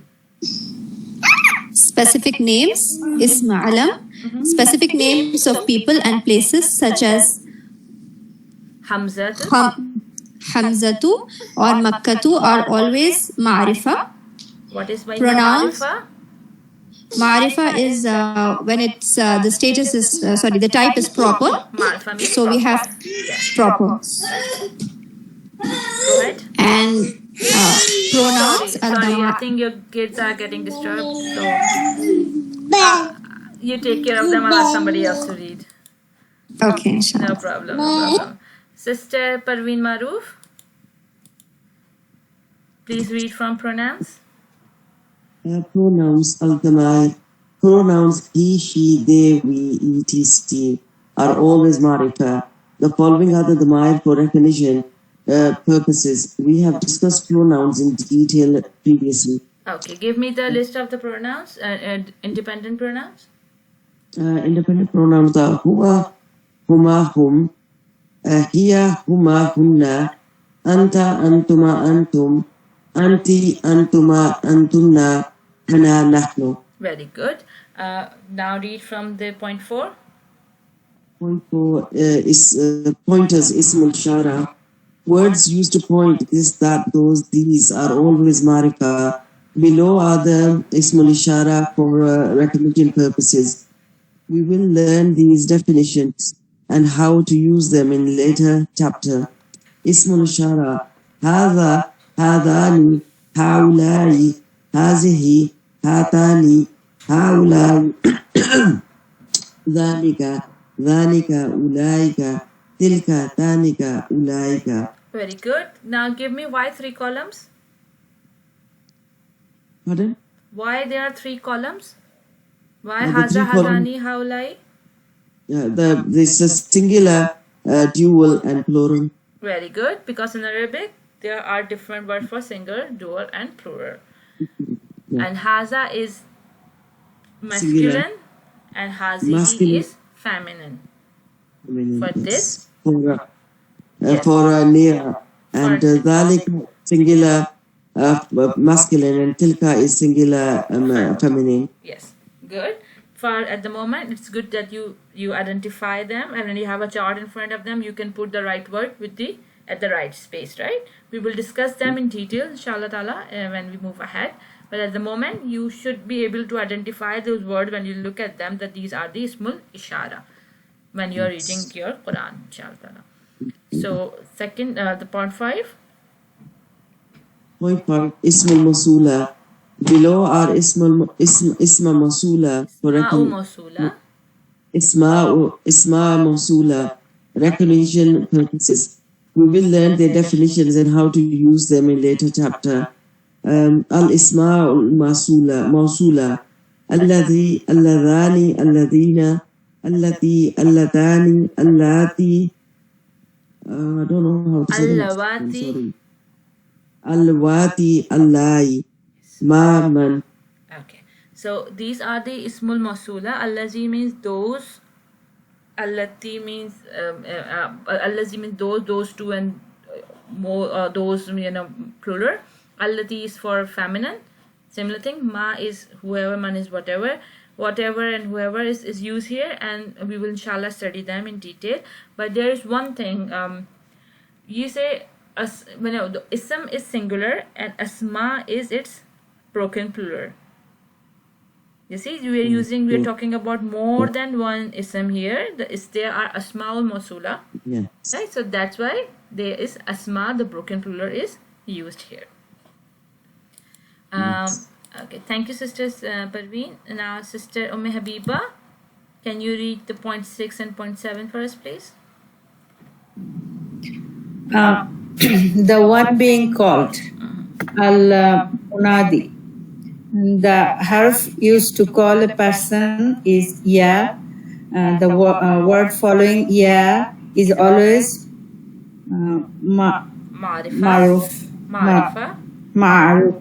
ma'rif.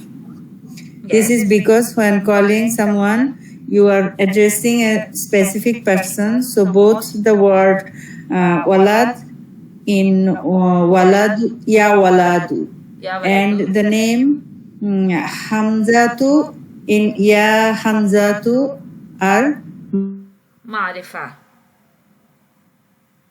Right?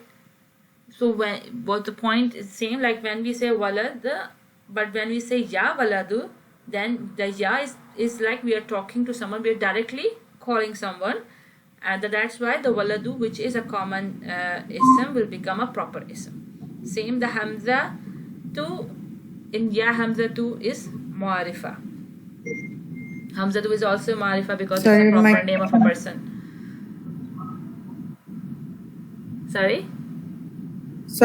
poor connection. I got the poor connection. Okay, Internet connection was poor. Okay, no problem. So, do you want me to repeat or what? No, it's okay. Okay, so please. Okay, sister, go ahead and reading. Point 7. If the marufa is mudaf ilahi, is marifa. Sister, if the mudaf ilahi is marifa. Marifa, okay. If the mudaf ilahi is marifa, the mudaf is also marifa. The mudaf gets its type from the ilahi, mudaf ilahi. If the mudaf ilahi is proper, the mudaf is also proper. If the mudaf ilahi is common, the mudaf is also common. Okay, so everybody understands all 7 types for ism to make proper, or does anybody has any question before we move to drill 3? Anyone? Okay. So Sister Lippy. Yes. Okay. So you have to give the identify if the ism is the common or proper, and you have to give us the reason, right? The first one is huwa. Huwa is a common, singular. Sorry, not common, proper. Ask for proper, and why it is proper? Yes, because it's a pronoun, dependent pronoun. Sister Parveen. Yeah, no, I'm not asking about the other properties. I'm just asking common and proper, right, at the moment. Okay. Yes, sister. Hudan. Hudan is Ustaza proper because of Tanween. Okay, does Tanween makes anything proper? Was that the 7 categories that we studied? Yeah, Tanween is not, yeah. So give me the 7 categories, please. Al, pronoun,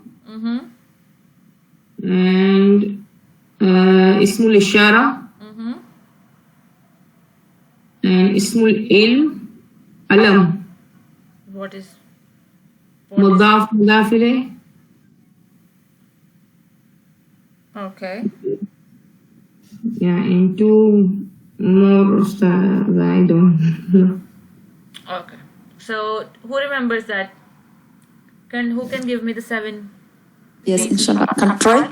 Okay, please. The proper name of place, name, and pronouns like he, she, I, and pointers like this, that, this, those. it's a name with al, and ism mawsula, one begin with ya munadi.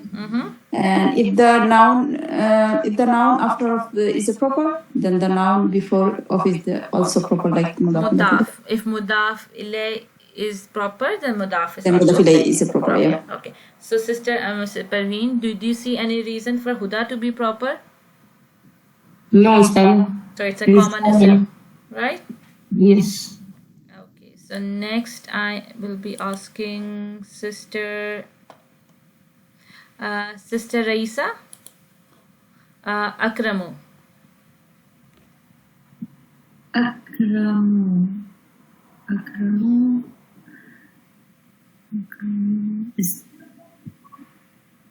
it's common because I don't see a reason for it to be proper. Proper, yeah. Good. Sister Samia, Makkata. It is al, so it's So it has no al, it's Makkata. place. So Okay, sorry sister, your internet connection is poor, so I have... So it's the name of a place, it's proper. Yes, the name of a place, it's proper. Good. Sister Sarah, As-Sa'ili. As-Sa'ili, it has al, so it words with al will be proper. Good point. Sister Parveen Maroof, Sabilan. It's common because it doesn't have al on it.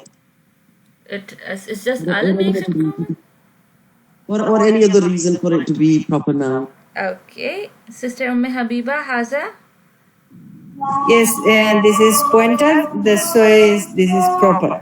Good. Sister Lipi, Muhammadan. Is a proper because the name of the person. Okay, good. So, Sister Parveen, if I say make Akramu proper, well, how can you make it proper? Al-Akramu. Okay, any other way? Any other way? Haza Akramu. Okay, yes, good. But Haza will be proper, Akramu will be proper because of the Haza, right? And any other way? Akramul baiti. Mudaf ilayh. So baiti is what? Mudaf ilayh. Baiti is house. So it's a proper or it's not? It's a common. Al-Bayti, right? Yeah, Akramul baiti. Okay, yes, right. And you're missing 1 point? 1 point. You have done al, you have done pointer, you have done mudaf ilay. Mosula, so how? Forget Masula. There's one thing that you are missing. Okay, I do the hal, ismul ishara. I do al also. Sister Habiba, can you remind Sister Parveen what she's missing? Akram. Munadi. Akram. Yes, very well done. And if I say Akramu, is it proper? Akramun? Yeah, because the name. If it's Akramu is a name, yeah, it is proper. If Akramu is used as a name, yes. Yeah. Sometimes Akram is also a name, right? Yeah, that's a good thing. If Akram is the name of a boy, then it is proper. Okay, so there was we just discussed this topic of proper and common. I think everybody's clear on that. That was our last property of an ism. But there is one additional topic given in our book, which is about the kul. So I'm giving you if you read from here, that the meaning of kullun changes depending on the number and type of mudaf ilahi for other possible scenario. Kullu means like when you have in English you say all. The kullun means all, and you have just combining the things together, then it will consider as kull. So if the mudaf ilayh is singular and common, the meaning is each and every. Like if we have kullu masjidi, it means each and every masjid. Why we say each and every masjid, not all masjid? Because the masjid is singular and it's common. Plural for masjid is masajid, we discussed. So when the kullu is coming before an ism, which is in Dafa fragment, which is common and singular, the meaning will be each and every. Similarly, if kullu is coming up before an ism, which is singular and proper, the meaning is entire. When you say kullu al-masjidi, it means the entire masjid. Before, when the singular and common, like when we say masjid, it means we are talking about any masjid, right? It could be the masjid in front of your house, the masjid that you visited some time back. But when we say kullu masjidi, means we are talking about not one masjid, but each and every masjid. Because all common combined will be each and every, right? But when we have put an al before of a masjid and masjid become proper, then it means that we are not talking about any masjid in our area. We are talking about the one particular masjid. But when we're talking about a one particular masjid and we say kullun masjidin, then it means we're talking about the entire masjid, like whole building that is comprised as a masjid. Like the place for men to worship, the place for the women to worship, the the kitchenette we have, the wuzu khana with the places for ablutions we have. So all the parking lot, then we say kullul masjidi, meaning we are talking about the entire masjid as its whole. So, and the third condition when the kullu, when it changes meaning, is that when the mudaf ilayh is plural and proper, the meaning is all of. Like when I say kullul al masajidi, so al masajid is a broken plural for masjid, and al is making it plural. So the mudaf ilayhi is plural and it's proper, and the kullu is coming before it, then it means all of the masjids. Like we have a group of masjid. When we say masajid, it means we're talking about not one but many, and it is proper because we are talking about some categories of the masjid. Like we are talking about the masjid that holds Jummah prayers, right? We call Jami Masjid, the place we call home. Not every masjid can hold a Jummah prayer. There is a condition for a masjid to hold a Jummah prayer. So when we have the masjids in our area, then they are holding Jummah prayers, or those masjid who are doing the Eid prayers, like we are talking about the group of masjid, like we're talking about the masajid, then the kullu will be treated as all of the masajids. Are you getting it? Can you explain the second one, please? Okay. Focus on the word and the concept of the word. Like when you say mudaf and mudaf ilayh, the kullu is a special mudaf, and the word coming after it will be considered as a mudaf ilayhi. So when the mudaf ilayhi is singular and common, so when I say singular and common, so is that I'm talking about one thing, right? And it is not a proper place, it can be any place, right?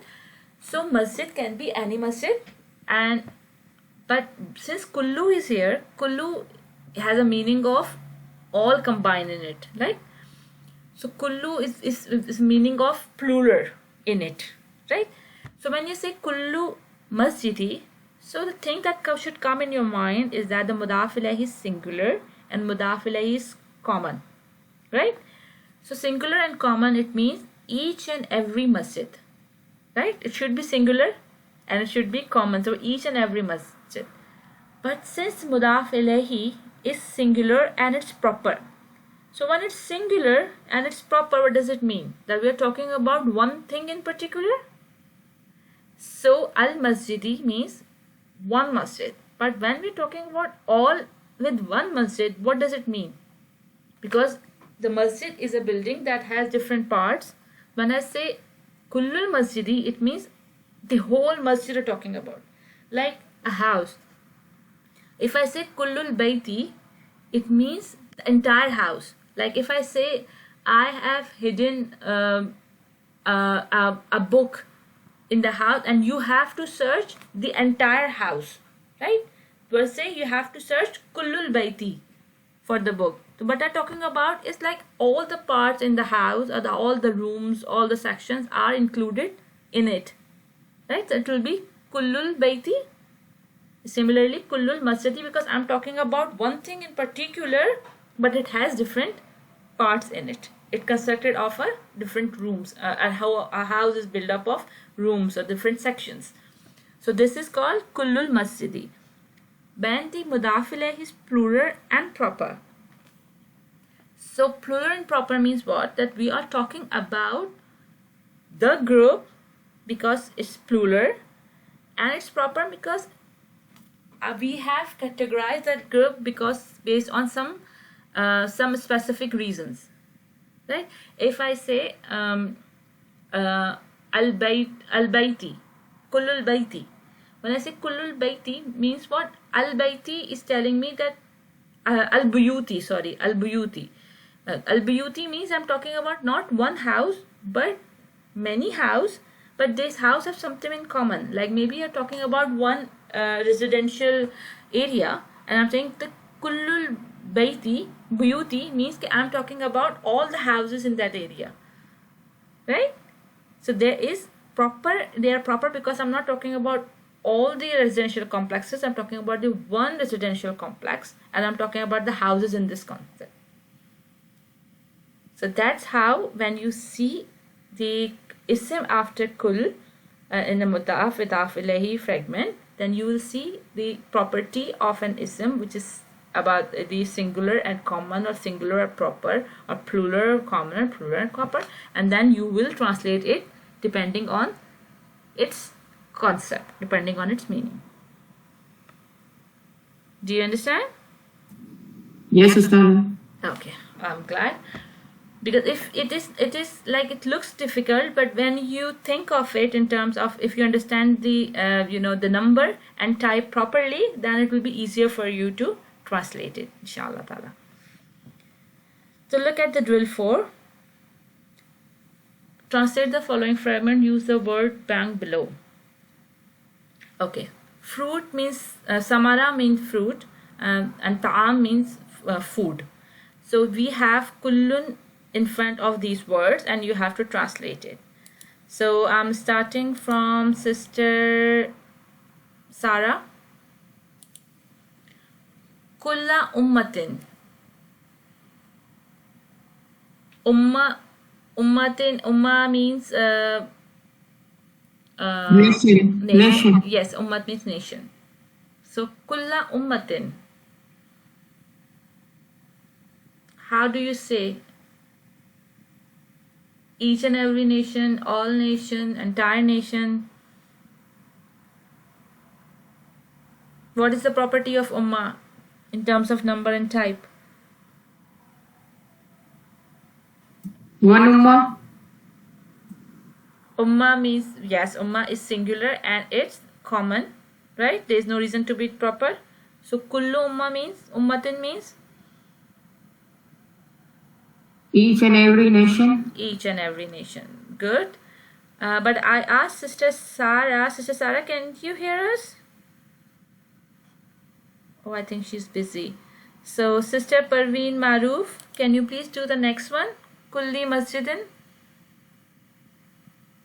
Kulli masjidin is each and every masjid. Each and every masjid. Why each and every? Because it's common. It's kullu. Is like in the example word is kullu masjidin, each and every. They're both common. So it should be all of them. Okay. It's not specific with the al. Okay. So the reason you have to give me is that you have to look at the two properties of an ism, right? If the kull is involved. So what are the two properties of ism that we are looking after?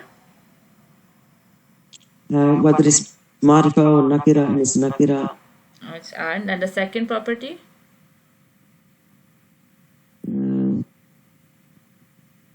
It's number, right? Singular, plural, right? Yes, yeah. And this is singular. masjid is singular. Yes. And it's common. It's common, yes. So singular and common will be translated as each and every. Yes. And okay, so sister Habiba, Kulli Yes. shaitanin. Shaitan is proper and singular. So singular and proper is entire shaitan. Yes. But shaitan is not proper. No? Oh. I thought The this is name of name. shaitan was Iblis, right? Okay. Then this is singular and common. So how would each you and translate every. each and every shaitan? Okay, Sister Lipi, Kull Tamarati. Samarat is a proper, and art is a plural. So, yeah, kullu samarati, all of fruits. All of its fruits, good. Very well done, mashallah. Sister, who's left? Sister Raisa. Yeah. Kulli nafsin. Kulli nafsin. Nafsin is proper. Okay. How do you identify nafsin is proper? Wait, What does the nafs mean?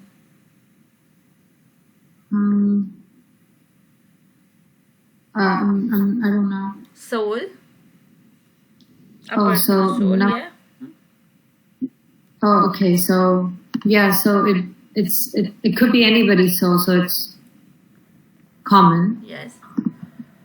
Kulli nafsin, so it's each and every. So Nafs. each and every. Yeah, good. Kullu ta'ami, Sister Samia. It's part of the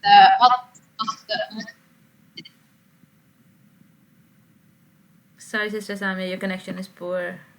singular and proper. Yes, singular and proper. So the entire food. Yes, singular and proper, the entire food. Very well done. So I think the concept is clear to everybody. Alhamdulillah.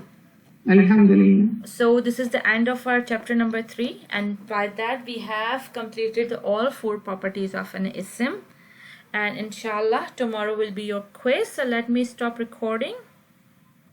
A'udhu billahi minash shaitanir rajim. Bismillahir rahmanir rahim. Ya Fattah, Ya Fattah, Ya Fattah. Allahumma salli ala Muhammadin wa barik wa sallim. Rabbana zidna ilma.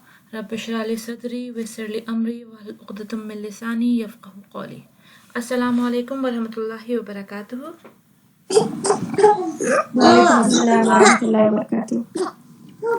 How are you, sisters? Everybody is good at your place? Is everybody fine? I'm hearing a lot of cases about the COVID breakup, so I'm a little worried about all of you. Alhamdulillah. Alhamdulillah, may Allah keep us all safe. Sister Hodma, how's your daughter now? She's a little bit better, but she's still crying and moaning. I think she's unable to eat because she's got ulcers. Oh, And that's the okay. main problem now. So before she had a lot of temperature as a virus and everything, but now she's just got lots of ulcers. She's unable to eat. Oh, okay. May Allah relieve her from this condition, and maybe she will be able to eat, inshallah ta'ala, quickly and recover fastly. Please make dua for Sister Hodma's sister, everyone. Sister, her daughter is not well. She's been diagnosed with COVID, and please pray for her whenever you are making dua. So remember her. So today we are starting a new chapter. So when we were doing the fragments, does anybody remember what I said about the type of fragments? How many type of fragments are there? 3. Okay, we did 3, but I didn't mention there are 5. 5 So fragments. we did 3 earlier because we did not know about the complete properties of ism. So the two were remaining, and this new chapter that we are starting today, we will look at the next two fragments that were not discussed earlier. So the three fragments that we did, can anybody recall me what they were?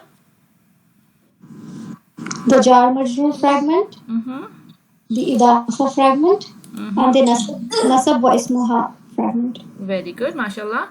So these, out of these three, the two were the harf and ism fragment, and the one was ism plus ism fragment. That was idafa fragment. So now we will starting the new chapter that includes two new fragments for you. One is mawsuf al-sifa fragment, and the other is ismul ishara and musharul ilayh fragment. So these both fragments are also ism plus ism fragments. So we'll start with this new fragment today, which is mawsuf sifa fragment. So mawsuf sifa fragment is like say it has two parts. One part is mawsuf and other part is sifa. Mawsuf is an ordinary ism, right? It's any ism, but sifa is a descriptive word or an adjective that follows an ism. Like if I say good girl, right? So girl is an ordinary ism, right? And good is its quality. I'm describing how the girl is. So when you are describing an ism, then they will use adjective for it in English, and that same adjective is called sifa in Arabic grammar. So this fragment is made of two parts, which is mawsuf and the other is sifa. But the grammatical point for this fragment is that the mawsuf and sifa must match all the four properties of the ism. Like if mawsuf has the qualities, the sifa must follow the same qualities or the same properties of an ism. Who can remind me what are the four properties of an ism? Status, gender, type, status, gender, type, and status, gender, type, and number. Number. Good. So when I say if there's a two sim together, and if only they matches the four properties, then it can be a mawsuf sifa fragment, right? So we will have a look at some examples. Okay, we see that the ayah from Quran, Hazal Baladil Amin. So Balad is, Al-Balad is an ism and Al-Amin is an ism too. So when we say Al-Baladi, what is the status here? It has a kasra, so it is jar. And it is wahid, like it is single, because it doesn't have, it's following the first column of a Muslim chart. And it has no reason to be feminine, so it is muzakkar or masculine. And it has al on it, so it is marifa, means it is proper. So the balad al-amin, to be a mawsuf sifa fragment, we have to look at the ism following it, which is al-amin. So al-amin should also have the following four properties. Like if al-amin is jar, we can say al-amini. It is mufrid, yes, it's following the first column. Is it muzakkar? It has no reason to be feminine. It is mu'arifa, it is proper, yes, because it has al also. So since the two ism matches the properties, we call it a mawsuf sifa fragment. If any one of the properties were missing, we would not have called it a mawsuf sifa fragment. Understand? Yes. Okay, let's have a look at the another example. Al-ikhwatin al-saghiratin. Al-akhwati al-saghirati, sorry, it cannot be thin, it's a shadow, that's why showing thing, because it's al on it. Al-akhwati al-saghirati, the smallest sisters.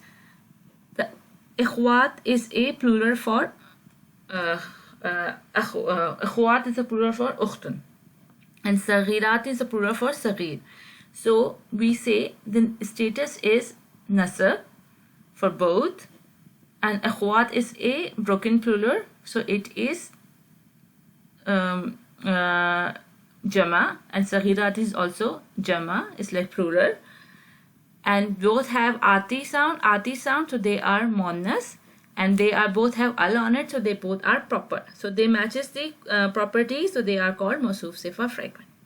Similarly, walidani kabirani, Walidani is in the second column of a Muslim chart, first row, so it is Rafa. Kabirani, same, Ani sound, it is also Rafa.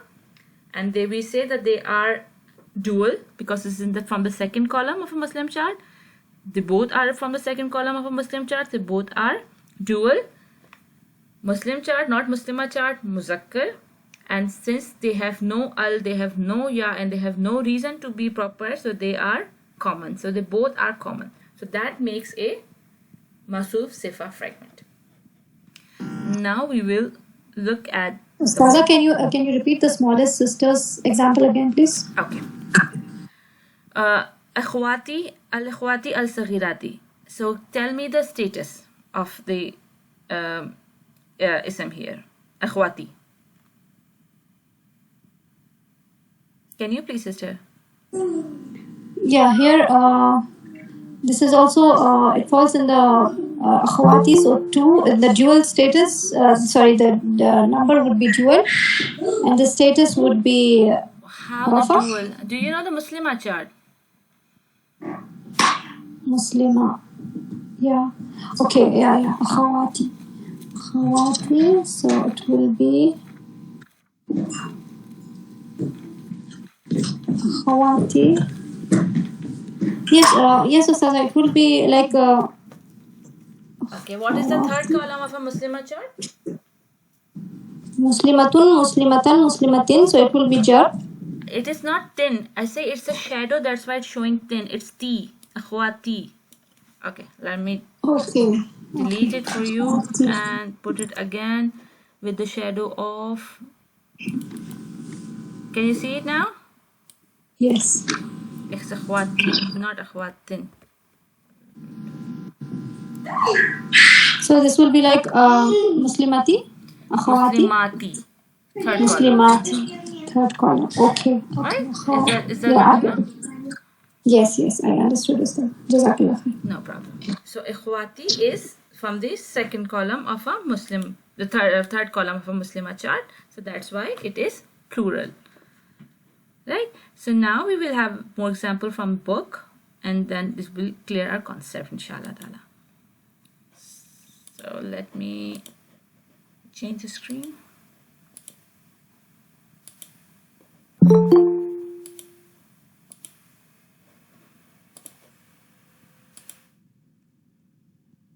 Okay. Assalamualaikum. Wa alaikum assalam wa rahmatullahi wa barakatuh.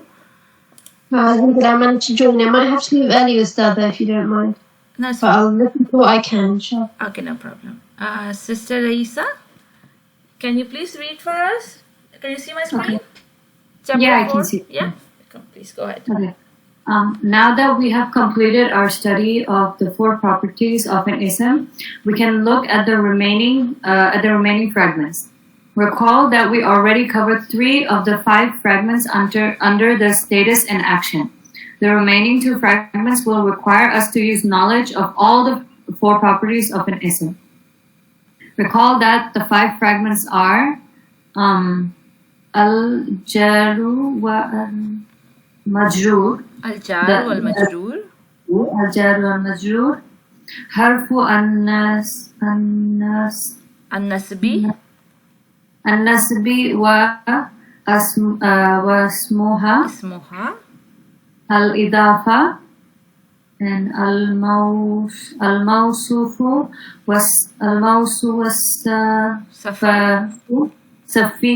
صفيهات صفاتو والصفة and اسم الإشارة والمشار إليها. Okay. Yes, good. Very good. So, as I say, the 2 fragments that we did were al-jar majrur and harf nasab wa ismuha were ism plus harf fragment, and the remaining 3 al-idafa, al-mawsuf sifa or ism al-ishara wal mushar ilayhi are the ism plus ism fragment. We have seen idafa and we have started mawsuf sifa today. Inshallah, tomorrow we will do ism al-ishara and mushar ilayhi. So now read Mawsuful Sifa fragment. Who do you want to read? Sister Habiba. Please read for us. Kaulan Saqila. No. Please read from 4.1 al-Mawsuf al-Sifa. Oh, sorry. This fragment is made up of two parts. The first is the Mawsuf, an ordinary ism. The second is the Sifa, a descriptive word, an adjective that follows it. In Arabic, the adjective comes after the ism, whereas in English, the adjective comes before the noun. Okay. Grammatically... Stop here, please. Okay. There's one thing I need to explain more. Like when we are translating from English, Arabic to English or English to Arabic, there's something that we need to remember. Like in English, I say good girl. But when I say good girl in Arabic, it will be girl and good. So like in Mawsuf, Sifa, like in adjective or a noun in English, the adjective comes first and the main noun comes after. The descriptive noun describing noun comes after. But in Arabic, the describing noun comes first and the descriptive noun comes after. Like the noun that we are describing about will come first and the adjective will come after. So we have to remember this order, that when we are translated, we will not say a word heavy, we will say a heavy word. Like in English, has to be a adjective first and the noun, the ordinary noun after. But in Arabic, the ordinary noun comes first and the adjective comes after. Is everybody clear on that point? Yes. So the ordinary word comes first. Yes. Just remember, like say good girl. So when you write good girl in Arabic, the Arabic word for girl will come first and the word for good is come after. Right? Okay, so Sister Parveen Amin, can you please read for us the first the example that is given here? Okay, inshallah. And try to explain what is happening here. Okay, this one, Qawlan Saqila. Saqilan. Okay, so only the example, grammatically. Only this example, yes. What do you see in this example? Everything is written. Okay, I just want you to explain what is written. Yes, It's nothing that you have to worry about. Yes. So the Qawlan Saqilan, al-Mawsuf, nasab status. No, I don't want you to read from here. I want you to explain what is written. Qawlan Saqilan, at-ta'amatul kubra. No, sorry, sister. Okay, just wait a second. What I want you to say is explain the example. It means Qawlan Saqilan. Qawlan is Mawsuf. Saqilan is Sifa, right? Now we will look at the four properties of Qawlan. Forget the Saqilan at the moment. Look at the word Qawlan only. What is the status of Qawlan? It is nasab. Qawlan in the nasab status. And this is the singular. And not any masculine sign, so it's the not feminine sign, so this is masculine. And type is common. Okay, good. So this is the four properties of a Mawsuf. Now we have to check the Sifa. Is that match in the four properties or not? So now we will look at the word Saqilan. So now read the four properties of Saqilan. Okay, so Saqilan is is also in the nasab status. And no alif lam, so this is also common now. Sorry, this is a nasab status and it's the singular. And Saqilan is all masculine and it's common. So it's exactly same the Mawsuf. So Mawsuf and Sifa matches in the four properties. So we will call these two words as a Mawsuf Sifa fragment, which means Mawsuf and Sifa. Yeah, and Qawlan means word, and Saqilan means heavy. So we say a heavy word. Yes. Like how we translate, we don't translate a word heavy because it's not a good English. We are translating in English when we say a heavy word. But when we write in Arabic, we write word first and heavy after, the property after. Yeah, it's opposite in Arabic, English. Yeah. Yes, good. Sister Sarah, Yes, Ustaza. can you do a Tamatu Kubra? Yes, inshallah. At-Tamatul Kubra. At-Tamatu looks like Muslimatu, so it falls in the first column of the like Muslima chart. So it would be the status would be Rafa, and it is singular because it's falling in the first column, and the gender because it's the Muslima chart, so it's feminine. And because of the al, the type would be ma'rifa, that is proper.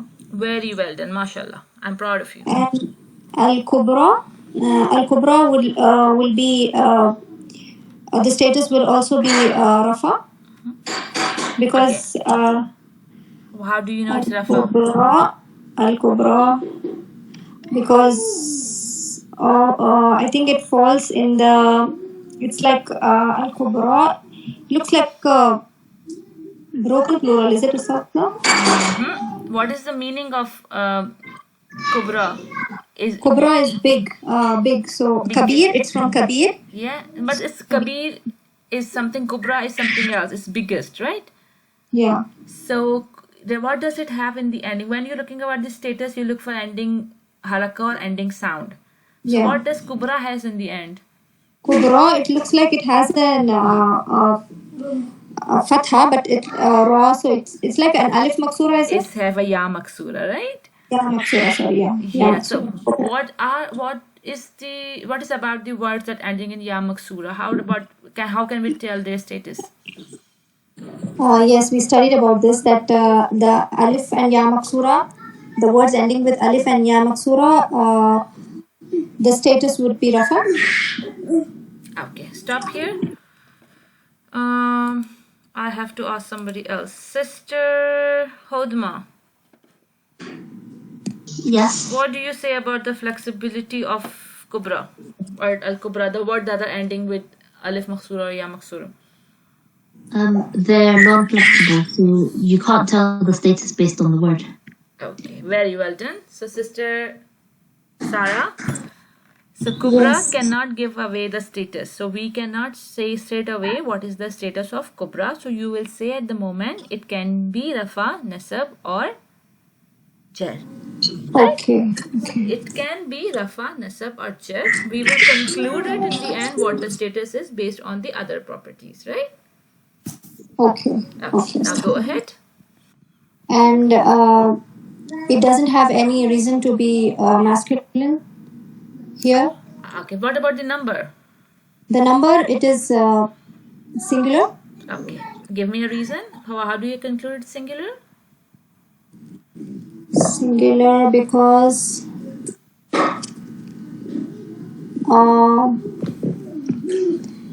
the non.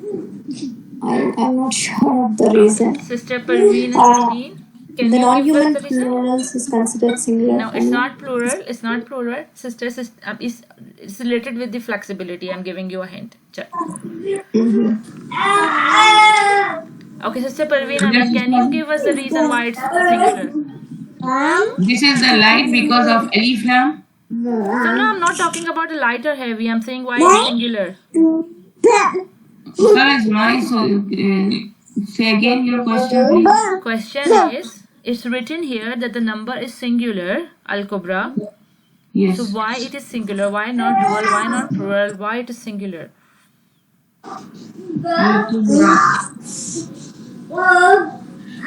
Ustaza here is because it's follow the Mawsuf. So Mawsuf is singular. No, I'm not talking about Mawsuf. I'm just talking about the Sifa. I'm not looking at the Mawsuf at the moment. Al-Kubra is a singular, but why it's singular? Yeah, Sister Al-Kubra. Yeah, Ustaza. This is the Muslimatun chart. No, sorry, there's no Muslimatun chart. I cannot see any tun, tan, tin sound, or ani, tani, tiny, tiny, or atun, atin, atin. Yes, because I don't. No. Okay. Sister Raisa, I'm asking you. Is it a non-human plural that makes it a feminine singular? It is not plural. I'm telling you all the time, it's not plural. It's singular. It's written here, it's singular. How do you see it's plural? Biggest, what is biggest? Give away anything about the plural? No, it's because it's an adjective, so it describes the Nobody word. remembers flexibility at all. Sister Samia, can you hear us? Ustaza, can I just try that? We Yes, studied please. about the Alif Maksura and Ya Maksura. That when we were doing about the number, that you said that this is falling in the first column of the Muslim chart, right? So it's Yes, because of that it's singular feminine. that is the right. The flexibility only deals with the first column of a Muslim or Muslim Muslimah chart. chart. Right? Flexibility has nothing to do with dual or plural, right? Because if Yes, it Ustaza. is dual, it will be kubrani or kubraini, right? If it's kubra, it's flexible and it's alif maksud, a non-flexible alif maksura or ya maksura in the end. It's we are only talking about the first column of a Muslim chart. Flexibility only deals with the wahid column. That's why it is singular.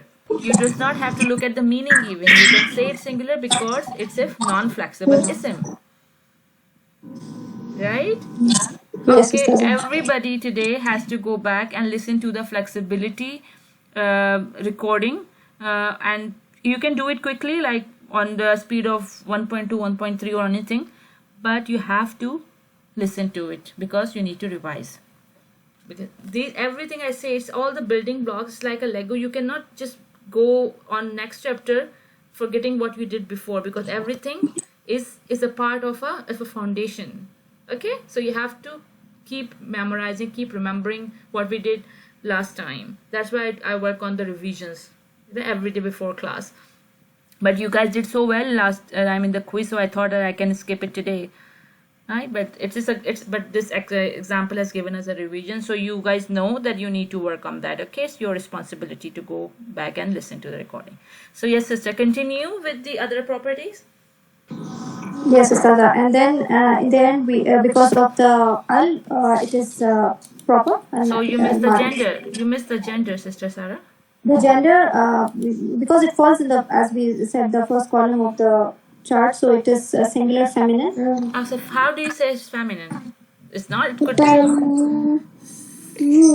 It's the first chart, but you say, how do you say it's feminine? Feminine.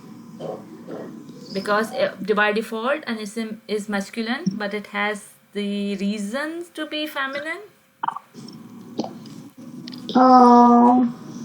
Yes. Okay. Why feminine? Same reason why it's non-flexible. So the Ya Maksura Yes. is one of the 6 reasons why it's feminine. Because a word ending in ya maksura, alif, hamza, ya, they are feminine, right? Yeah. Good. And next property? The last one, I think we just. This was the last one, right? Yeah, the type. I just said that. The type, because of the al, it is proper. Okay, good. So we know the 3 properties for sure, that it is singular, it is feminine, it's proper. Now the issue is about the status. We say that the non-flexible word does not show the status. It could be rafa, nasab or jar. But now, since the 3 properties of al-kubra matches with the 3 properties of at-tammatu, so we can say that al-kubra here is raf'a. Okay. Right? So you cannot straight away say that it's rafa because it does not give away the status.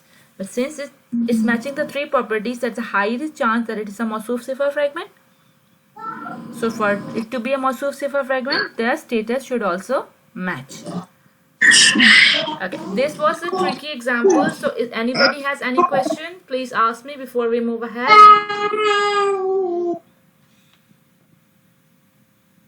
Which one is that? Tamatul Kubra? Yes, the sample that we just did. Any questions? Yeah, Kubra still I'm confused about the state. But you said we can go over the flexibility chapter. Okay, Yes. we will. You have to go and revisit your flexibility chapter to understand what the status of Al-Kubra is. Okay, sir. Right? Inshallah ta'ala. Okay, so Sister Hodma? Yeah. Can you do the next one, please? Humurun mustanfiratun. Oh God. I know it's written there, but I don't know all of the reasons why. That is the thing, that you have to think about it, right? So start with the first word, humurun. Humurun. So like the Muslim chart, Muslimun is Rafa. Good. And then it's singular because there's nothing that makes it more than one. Good. First column, you said humurun. First column of Muslim chart is wahid, right? Singular. Yes. Humurun. I don't know what it's. Okay. It's written as gender is feminine, right? Yes. And what is the meaning of humurun? Alarmed. No. Oh, then is it donkey? What did we say, that in Arabic the sequence is reversed? So in Arabic the ism comes first and the adjective comes after, right? Okay, is it donkeys? It means donkeys, right? So do you find any reason for it feminine because of its meaning? Oh, it's a plural animal. A plural non-human, sorry. Non-human, broken plural are feminine. Feminine. That's the reason why it is feminine, right? Yeah. Okay, now give me the type. Then it doesn't have an al, so it's common. So is just al the reason for it to be make anything proper? I'm going to be honest, I'm not 100% sure because I didn't look at that lesson. Okay, so Sister Raisa, can you give us the reason for an ism to be proper? So if the word starting with al can become proper names, specific names of people or places, pronouns, pointer words, the words with the when you call someone like prophet, I forgot how you call it, like Munadi. you put and the ism mawsul, the alladhi, allati, allatani, those, and if mudaf ilayhi is proper, then mudaf is also proper. Okay, so sister, do you find any reason for it to be proper?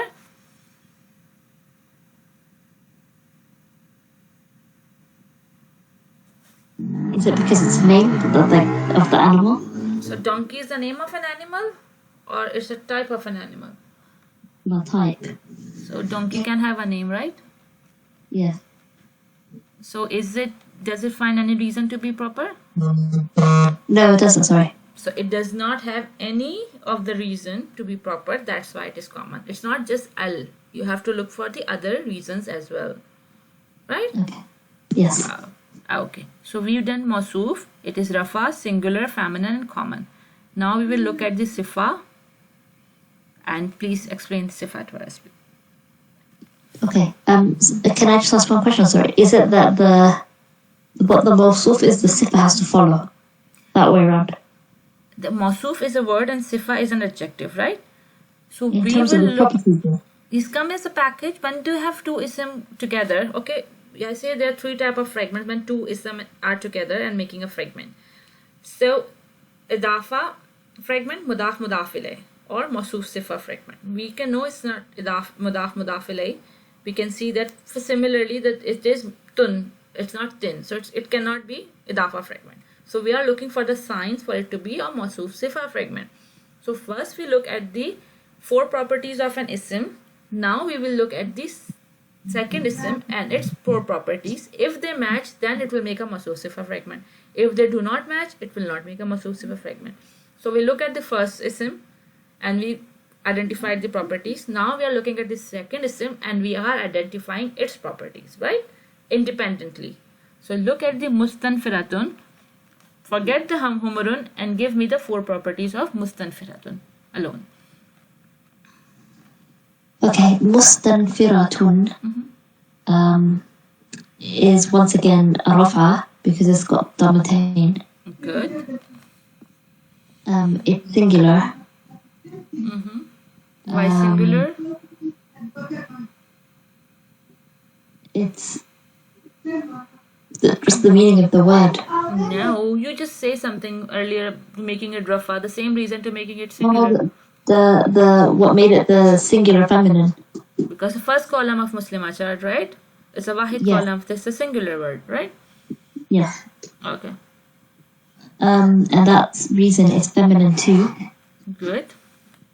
And then it's common because once again, the rules that she outlined, it doesn't meet one of those. Good. So, Musfanfilatun has 4 properties: rafa, singular, feminine, and common. And these 4 properties matches with the humurun, which is rafa, singular, feminine, and common. So that's why they are Masuf Sifa fragment. Everybody okay with it? Yes. Okay, good. Now the next example. Who's left? Sister Samya, can you do the next example? So القوم الفاسقين فاسقين. So القوم, it's ending in a fatha, so it's nasab in status. By the meaning, if we look at the meaning, it means nation. So by meaning, it's plural in number. And gender, because it's in the Muslim chart, so it's masculine. And because It's not in a beginning with Muslim al, chart, it's masculine. al-qawma, Yeah. Why it's not feminine? it's got none of the 6 reasons Yes, for it that's to be. yeah. So that's why it's masculine, right? Okay. And yes, beginning in al, so it's proper. And if we look at the sifa, al-fasiqina, ina, so it can be either nasab or jar, so we're going to say it's nasab. No, we cannot going to say nasab now. We say it could be nasab or jar. We will see Okay, if it it's could be nasab or nasab or jar jar. in the end, right? Okay. So it could be nasab or jar. Ina, again, it's in the plural column. Fasiqina, ina, again, can we say it's masculine because from the Muslim chart? Yes. Ina. And it has al at the beginning, so it's proper. Good. So now going back to the status, we say it could be nasab or jar. Now we will look at the ism that is before al-fasiqina, which is nasab, plural, muscular, and proper. So we have the 3 properties match. So we say that the ism here cannot be jar, it is a nasab. Right? Because the 3 properties match, this is like chances, we have 75% chance that the status is nasab, not jar, to make it a Masuf Sifa fragment. Okay, got it? Got it. So if it's, I just want to recap, the human broken plural is treated as masculine plural or singular feminine. You can choose, right? Non-human broken plural are considered as No, singular human. feminine, right? But if they are Yeah, human yeah. broken plural, they are considered as plural and masculine. Otherwise, they have a reason to be feminine. Okay. When we say a non-human broken plural, we call them a singular feminine. Yeah, inshallah. Thank you. Jazakallah. Jazakallah. Okay, who is left? Who didn't attempt any example today? It's the last one. Who want to go? Sister Habiba, have you attempted any example? No. Okay, please go ahead. About Hayatun ad-Dunya. Hayatuna dunya. Hayatuna. Why it is Rafa? Tuna. Muna. Okay. Stop here. First tell me, Hayatuna. What do you see here? Is it a one word or it's 2 words? Oh, na is attached pronoun. Yes. Okay. So Hayatuna, what is Hayatuna here? Hayatuna is our life. Yeah, it's our life meaning. But what is Hayatuna and grammatically, what is hayatuna here? Attached pronoun is nasab jar. No. Yes, that's good. Attached pronoun nasab jar. Sorry, do you say idafa fragment? Yeah, idafa fragment. Yes, idafa fragment, but I'm asking Sister Rita here, right? So let her answer. Let her think. Habiba, sorry. So let Sister Habiba do the thinking process, right? Yes, now I understand. Yeah, because this is idafa fragment because hayatu is light and it doesn't have it doesn't have the al, so it can be mudaf and na can be nasabat jar. So it is mudaf ilaihi because of that. We know that this is idaf. This is mudaf. So na is jar. Very good answer. So hayatuna here is a idafa fragment, right? Yes. So now we have to look at the mawsuf properties combined for hayatuna.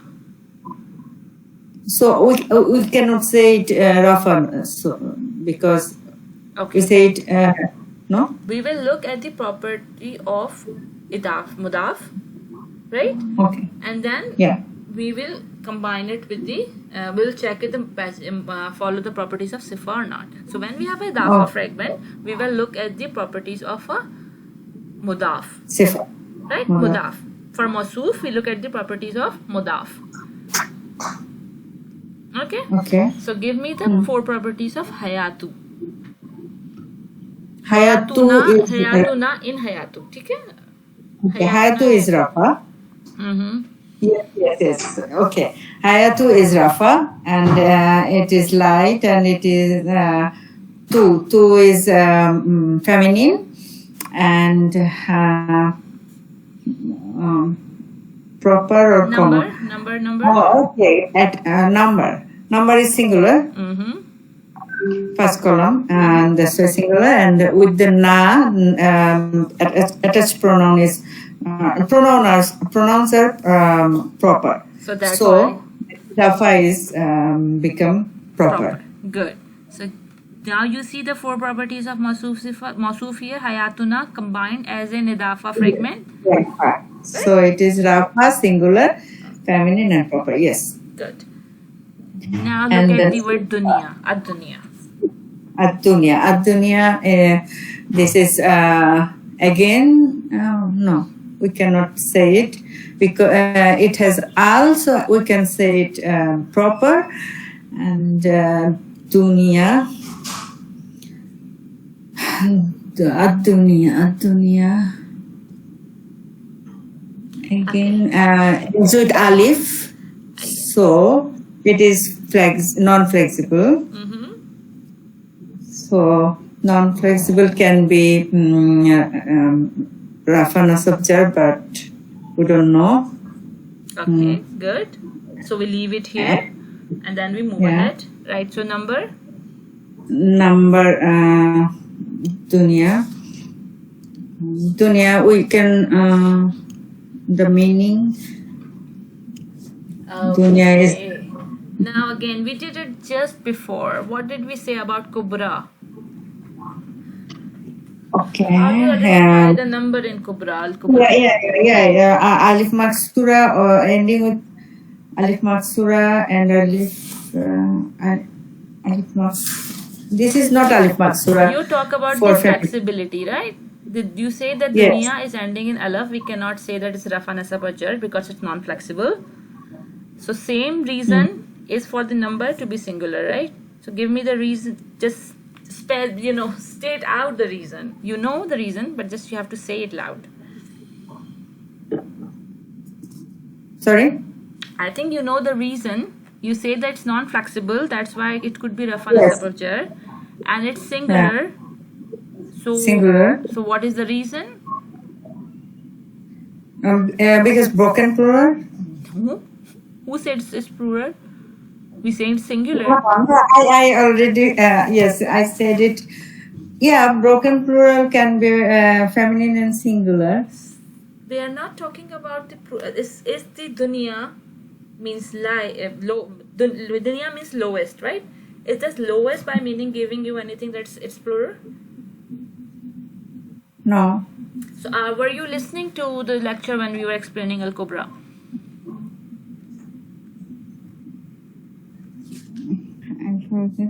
And I asked you in the end that if anybody has a question, because it's a tricky example, but nobody asked me a question. And now you're giving me the same blank expressions about the number.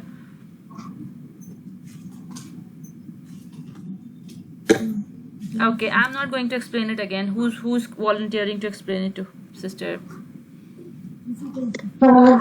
I can try. Please.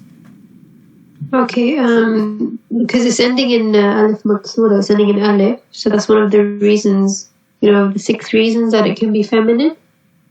I'm not asking about feminine, sister. I'm asking about why it's singular. Oh, okay. That same reason as dunya, right? So because it's not. Oh, subhanallah, we just did this. Nobody's paying attention to today's lecture. What's going on? It's because of flexibility. When it's alif maksura, it's non-flexible. So that's only. It only applies for the singular column of the Muslim chart. Yes, please. So that therefore, is the reason. So it would be dunyani or dunyani or like it would dunya. Okay, if we're talking about flexibility, right? Yeah. So when we're talking about flexibility, when we say something declared that it is non-flexible or partly flexible, this number is automatically singular because the flexibility only applies to the first column of the Muslim and Muslimah chart. So when we have declared something as non-flexible, so the number is automatically singular. So we do not have to go for any other reason. And this is something that we explained in Al-Kubra, and I'm explaining it again. And that's why I ask you after every example that if something is clear, can we go ahead?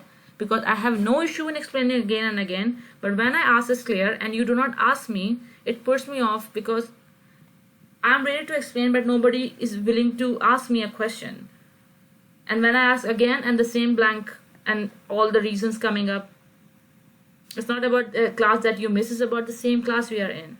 So please listen to it carefully, and if you have question, ask me. I have no issue in explaining 100 times to you. But don't fall back and saying that, okay, you have done it. Okay. Actually, you said that listen the previous lecture again. That's why I didn't ask you. Okay, no, it's fine. But I asked you to listen to a previous lecture. But in the end, I asked, are you clear about the Al-Kubra? And you could have asked me, though I'm not clear, can you explain again? I could have explained it to you. Okay?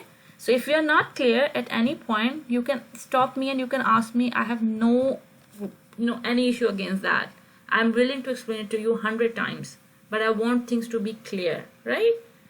So as much as you are clear in the class, it will save you time to go back and listen to the recording, right? But ask Sorry. me. Okay, no problem. Go ahead and give me the reason to be feminine. Okay. Then for the Alif Maksura, it is feminine. And with the Al, this is proper. Okay. Jazakallah. Is this the regular azan or it's from the app? Okay, that's fine. If it's azan from the masjid, then we can mute or stop for it. Jazakallah khair. So, okay, so Hayatuna Dunya. So we have seen that the properties, the singular feminine and proper matches with the property of Hayatuna, which is singular feminine proper. So now we can safely say that the status is Rafa for Hayatuna Dunya. And the 4 properties match. So we can say Hayatuna Dunya, which means our lowest life is a Mawsuf Sifa fragment. Is everybody clear? Ustaza, actually, at this point not clear, but inshallah I will go to... Okay, if you're not clear, please ask me what is the thing that is not clear to you. About the why it's considered singular, and I don't understand. Alif, my sister says is alif maksura, so I don't know where is alif maksura here. Okay, when we say ad-dunya, did you see any harakat on alif? No. The harakat is on ya, right? Yeah. So alif is here just for the writing, the way of writing it, right? So when you have no haraka on alif, so you cannot give a status of an alif because it's ending in something which does not have any haraka in the end, right? So when there is no haraka, no dhamma, no fatha, no kasra, you cannot give it status. So such words are considered as non-flexible. Non-flexible ones, the word that cannot give its status away by the end of ending sound or not ending comma, it's only ending sound because flexibility only deals with the first column of a Muslim chart. So we cannot see an, un, in or a, u, e at the last letter. So that's why it is non-flexible. Okay? Okay. Okay. Good. Any other question from anyone else? Okay, because we are going to the drill and again you will be answering, but this time the mawsoof sita and the reasons will not be given, so you have to think from your own brain to come up with the answers. Ustad, I think there's a lot of revision that I need to do personally, so I want to go through all the content first before I ask so many questions. Okay, Just no on problem. personal. Okay, no problem. Was that Sister Sarah? That was me, Hadma. Oh, sorry, Sister Hodma. Okay. Okay, I will excuse you, but if I think that you can do it, then I will ask you a simpler ones, right? Because when you do the drill and when you struggle, the people that are in your class with you, they have some questions in their mind and they get their confusion cleared as well, okay? So that's how, because if everybody giving your answer straight away, then the confusion cannot be removed. So I will not put you on the spot for a difficult one, but maybe I ask you the simplest, right? So let's start with Sister Parveen. Okay. Yes, Sister. Okay, there's a one line written here before we move ahead. I would like to point it out to you. So also keep in mind that an ism that is inherently proper, such as pronoun, pointing word, or isma masula, cannot appear as a mawsoof. Right? So it's not like a pronoun or isma masula, they cannot come as a mawsoof on its own. They can be a part of a fragment, but they cannot be on its own a mawsoof. Right? Okay. Okay, now you have to give me are the following words a mawsoof sifa fragment or not, and then you have to give me what is mawsoof and what is sifa. Okay, Sister. Sister Parveen, can you start with the Al-Hajjul Akbari? Al-Hajjul Akbari. Al-Hajjul Akbari, sorry. Yes, Al-Hajjul Akbari. This is the Murakkab Tawsifi. Sorry, I'm asked for mawsoof sifa fragment. Yeah, mawsoof sifa fragment. This is the mawsoof sifa fragment. Al-Hajjul Akbari, because Al-Hajj is a mawsoof, Al-Akbari is a sifat, and sifa also follow the mawsoof. Both are same. Same. What do we say? Both are in same. You have to give me the reasons. You say mawsoof sifa fragment. So what is the condition for a mawsoof sifa fragment? Because they have to follow each other. What have to follow? All the properties. All the properties of ism. So you have to give me the reason for Al-Hajj and Al-Akbar to be mawsoof sifa. So what do you think Al-Hajji and Al-Akbari matching all four properties? So what are the four properties of Al-Hajji? Al-Hajji is a rafa. Okay. And Al-Hajji is a rafa. Why? Because the sound is G. Al-Hajji. Al-Hajji is not in. What is going on today, ladies? It is basic. It's first lecture, second lecture. Come on. Yeah, Al-Hajji. What is the sound in the end? it's kasra. So, why could it be Rafa when it's Kasra? Yeah, this is in jar status. Please, thank you. And sorry, Ustaza. No. And due to alif lam, No, this is status, then you have to look for the number. Number is a singular, Mm-hmm. and it's a masculine, and Okay. it's modified. It's modified, right. And what about Al-Akbari? Al-Akbari is also the jar status because ending sound is re, Mm-hmm. and due to alif is a singular. Due to Alif, it's singular? No. Due to singular, and this is singular, and also the masculine, and due to alif lam, it's a marifa. So also follow the sif. 4 properties match, so it is a Mawsuf Sifa fragment. Four properties match, yes. Mawsuf. Okay, good. I know you know the reasons, so you didn't explain it so well, but I know you know the reason. But for Sister Raisa, I want you to explain Al-An'amul Khalisatun, if it's a Mawsuf Sifa, and if it is, and if it is not, what are the reasons?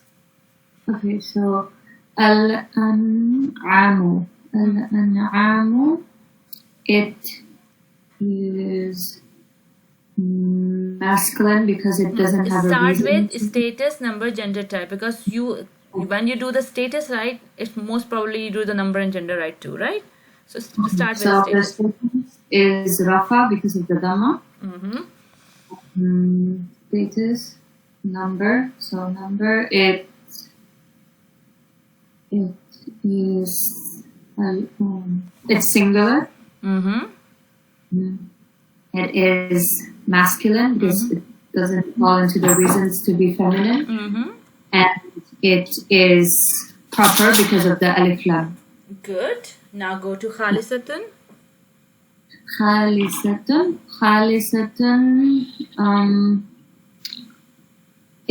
Okay, so it is Rafa. Mm-hmm.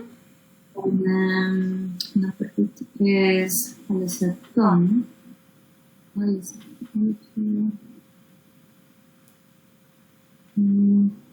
It doesn't. It's. What chart it is? Muslim chart, Muslima chart? It's singular. Yes.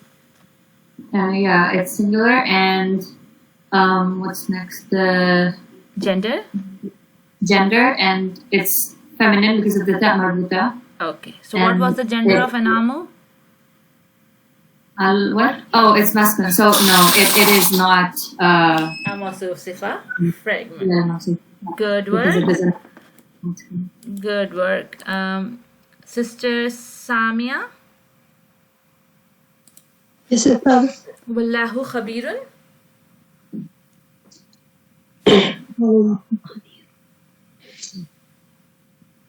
Okay. The Allahu wow, Khabirun. What? You know what is? The one half, it's not half from jar, it's the other one half atta. So Yeah, it's Allahu. Just Khabirun. Allahu. Just do Allahu Khabirun.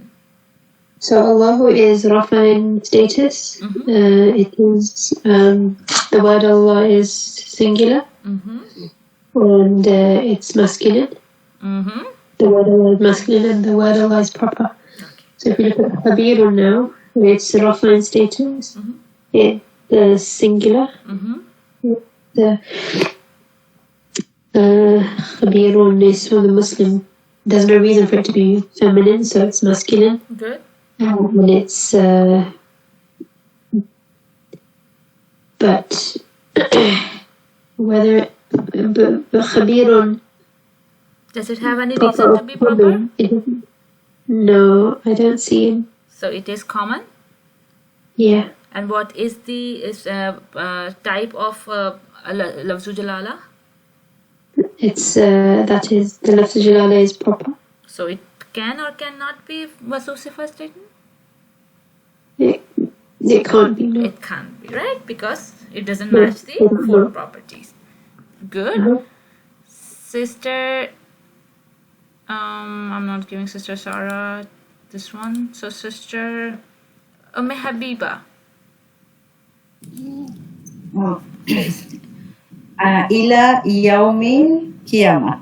So ila is half of jar. So Yaumi is majroor. It is jar. So and Yaumi is singular.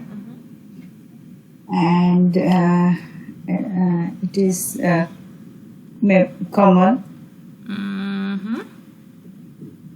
And what about Yomi? You say Yomi is singular, right? Yes, singular. Okay. What is the meaning of Yom? A day. Day. Right. So Yomi is singular, right? And it is common. It is common, right? Yeah. And it's masculine because it doesn't have any reason to be woman. And then the other part, Al-Qiyamah. Al-Qiyamati. Okay, Al-Qiyamati. And this is also jar form because of kasra, but this is, as this is Tamarbuta, so it is feminine, so doesn't match. Doesn't match. So, no more. So it is, yeah. No more Josepha. Good. Sister Hudma.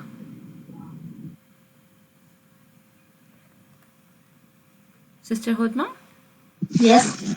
Qawmun mujrimuna. Can you attempt this one? This is easy, right? So, Qawmun is a people, right? Yes. So start with the status. I say when you start with status, the two may come to you easily. The other two. Okay. Rafa, because it Dhammatain.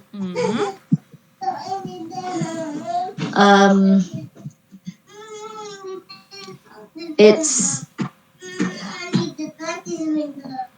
sorry, sister.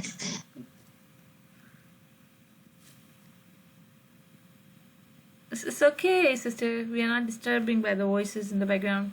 They are refreshing. It's oh man, I missed it. Qawmun. You say it's Rafa. Now give me the number. What does the qawm mean? It's plural. Yes. Oh, sorry, I'm trying to get the page again. No, it's fine. Qawmun mujrimuna. Qawmun is Rafa and it's plural. What about this gender? It's masculine because there's nothing making it feminine. Yes, good. And what about the type? Proper or common?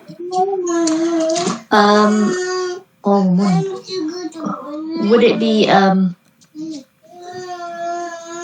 common? It's common because no reason to be proper. Yes. Okay. Now come to the second part. Mujrimuna. Give me the status. Mujrimuna is that fatha? No, not fatha, sorry, nasb. Okay. Does it only look at the ending haraka or it can ending combination as well?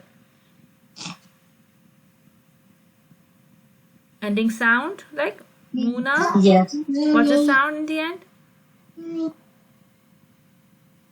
Just 2 seconds, I'm going to take her out of the room, so sorry. Okay. Okay.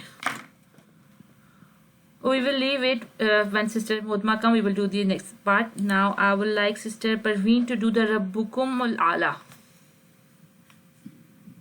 Rabbukum al-Ala.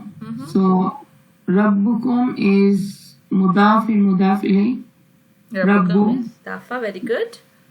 Rabbu is the Rafa condition. And it's the singular, masculine.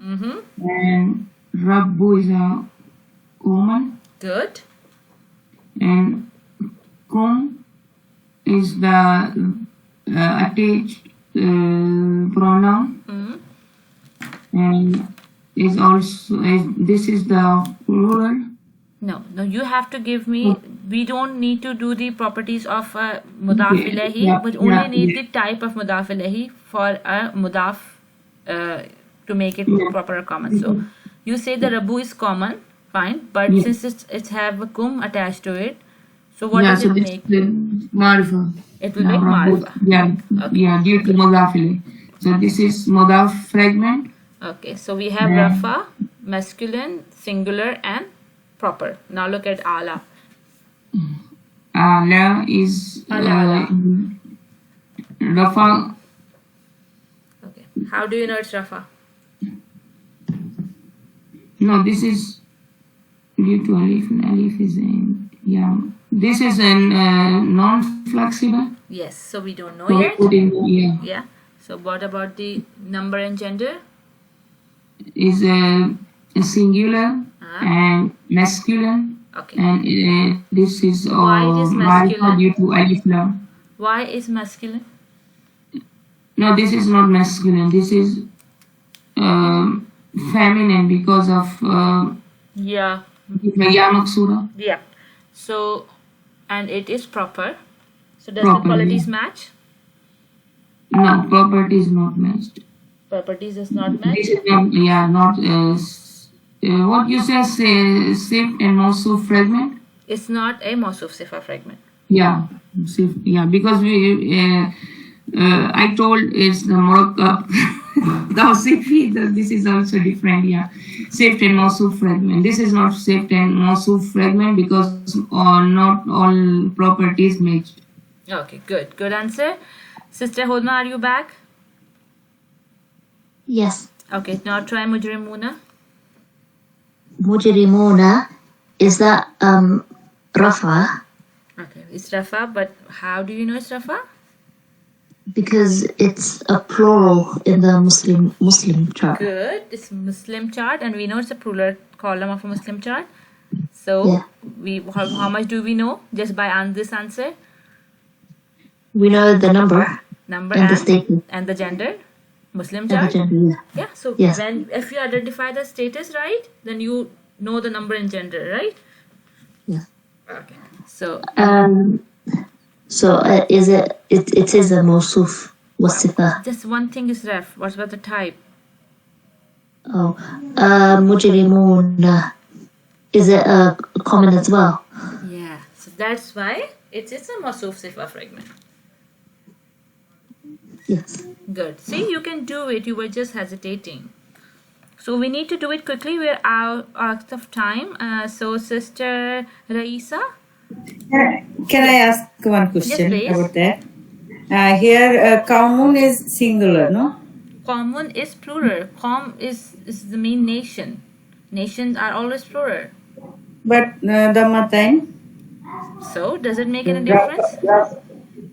Rafa, that means first column. Okay. When we study the number, we study that common is plural because its meaning is plural. Com cannot be a one person. Com has to be more than two people to make a nation.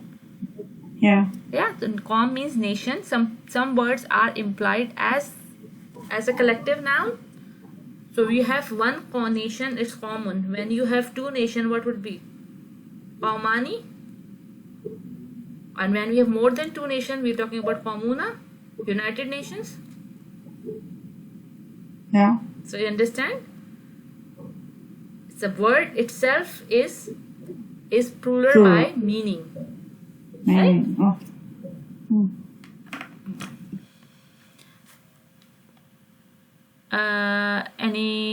So what did I ask for the next one? Ainani nadda khatani. Who did I ask? Sister Raisa, I asked you. Okay. Rabbukum. No. We had Ainani nadda khatani. Okay. Ainani. Ani. So okay, so the status it's jar because of the kasra. Okay, you say ani and then you say kasra and status. Do we only look at the ending haraka or we look at the ending sound as well? Oh no, because okay, so if it's ani, Muslimani. Okay. So it's Rafa, and it is dual. Yes. Ainani. It doesn't have a reason to be singular. Feminine, so it's masculine. Okay. Ain means eyes. Ain. Oh, it was in the story. Yeah. No, it's not in the story. Ain is a body part, means eyes. The body parts in pairs are also feminine. Yes, they are feminine. Okay, so it is feminine, and it is common. Okay, so Rafa, dual, feminine, and Rafa, common. Feminine and common. Okay, now look at the khatani. Nakha. Not the khatani. It's the. The. Not the. The khatani. It is Ani, so it's also Rafa, and it's dual. And Dani. So it's Dani. So it is also feminine. Yes. And it is also common. Very well done, mashallah. Ahsanti. So sister Samia, bifaqihatin kasiratin.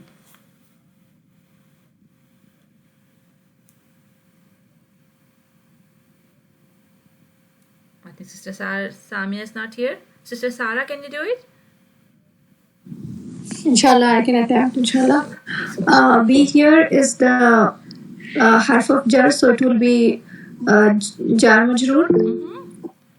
And also we have this is like thin, so it is we can say that it is the jar, the status, and it's it has tamarbuta in the end, like muslimatun, so the chart muslima chart, so it falls in the first column, so it will be singular. And also it is the same reason because of which it is in the Muslima chart, so it is feminine as well. And it has no reason to be, so it is common.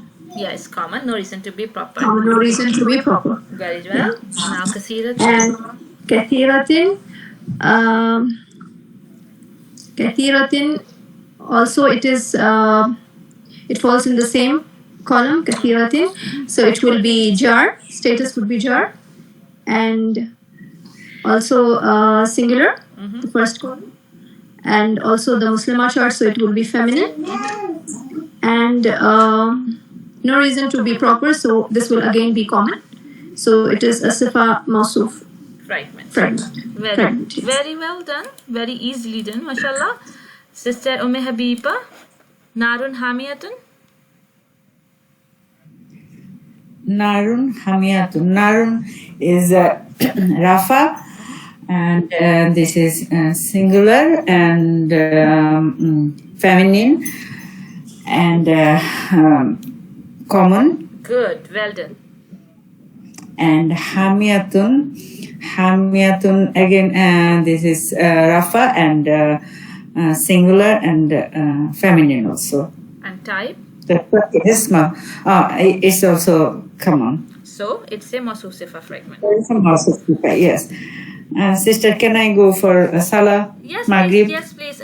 We're already out of time, so if anybody want to leave, you can leave. I just wanted to complete because you are still rusty on the concept. So those who want to leave can leave. Okay? Okay, thank you. Jazakallah. Sister Parveen, you with us? Parveen Amin? Yes, I am. Okay. Please do ila qawmihim munzirina. Okay. Ila qawmihim munzirina. Ila is harfi jar. Qawmihim.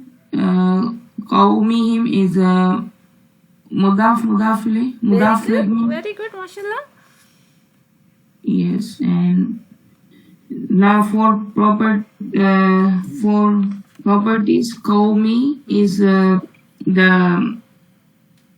qawmi is jar status and this is plural because qawm is a nation, and this is masculine. And what else? Type. Yeah, type. Yeah, this is marifa because him mudaf ilayh is also marifa. Very well done. Now And munzirina, this is also the jar status. Munzirina, no, yeah, munzirina, jar status. It can is only also be jar. It can only be jar. Can it be rafa as well? It's rafa munzirina. Or can it be nasab? Is nasab and jar. It could be nasab or jar, right? Yes. Okay. It could be nasab and jar, and this is also plural, and is masculine, and it's a marifa. It's common. So 3 properties match. So we say it is jar It is here.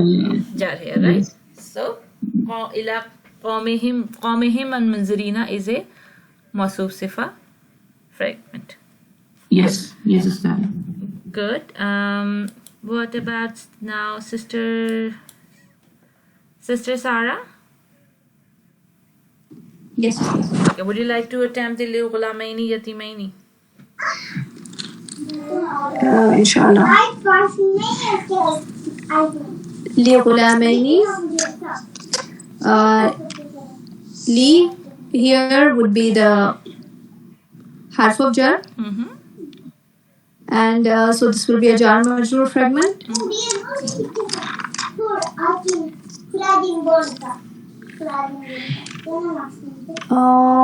And this is aini. So it will be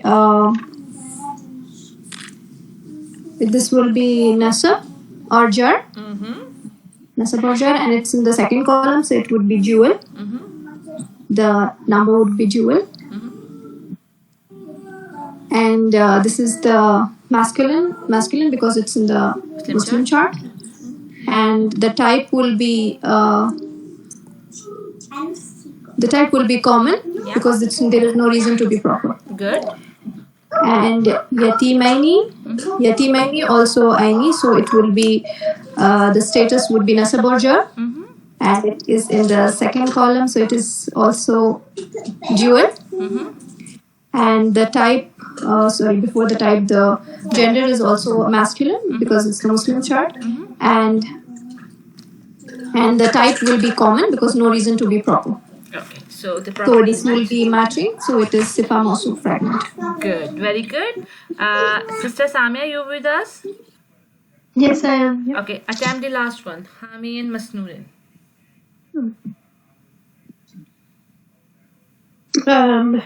Okay. Hama'in. So it's Hama'in, it's kasratain, so jar status.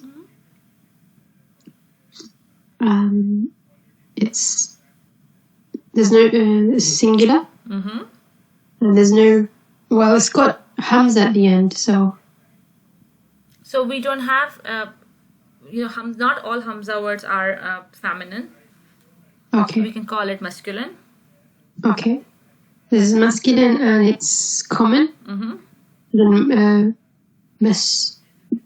masnunin, nasib and status is singular. It's masculine. And it's also common, so this is sifa mawsuf fragment. Okay, good. So we just complete this exercise, and with this topics end, but there's one more thing that we need to consider, because when Ismu Jalala or the names of Allah, when they come in a succession, they come next to each other, we do not, and they match in the status, but we do not call it a Mawsuf Sifa fragment, right? Like the example given here is Wallahu Ghaniyun Hamidun. We say the Ghaniyun and Hamidun matching the 4 properties, but we do not call it a Mawsuf Sifa fragment. Right? There's many examples, but we do not consider it as a Mawsuf Sifa fragment. Because Ghaniyun is a Sifa and Hamidun is a Sifa, but Ghaniyun and Hamidun also is a name. of Allah. Similarly, Samiyun Alimun. So we do not consider this as a Mawsuf Sifa fragment. So whenever you see them in Quran, you do not mark them as a Mawsuf Sifa. Right? Is it only when they are in succession, Ustaza? If there's a single one, then? No, that's not about a single one. When they are in succession, like we have Wallahu Ghaniyun Hamidun, Wallahu Hamidun, Samiyun So only in Alimun. succession. When they have in succession, because we talk about the Mawsuf Sifa when two ism are connected, right?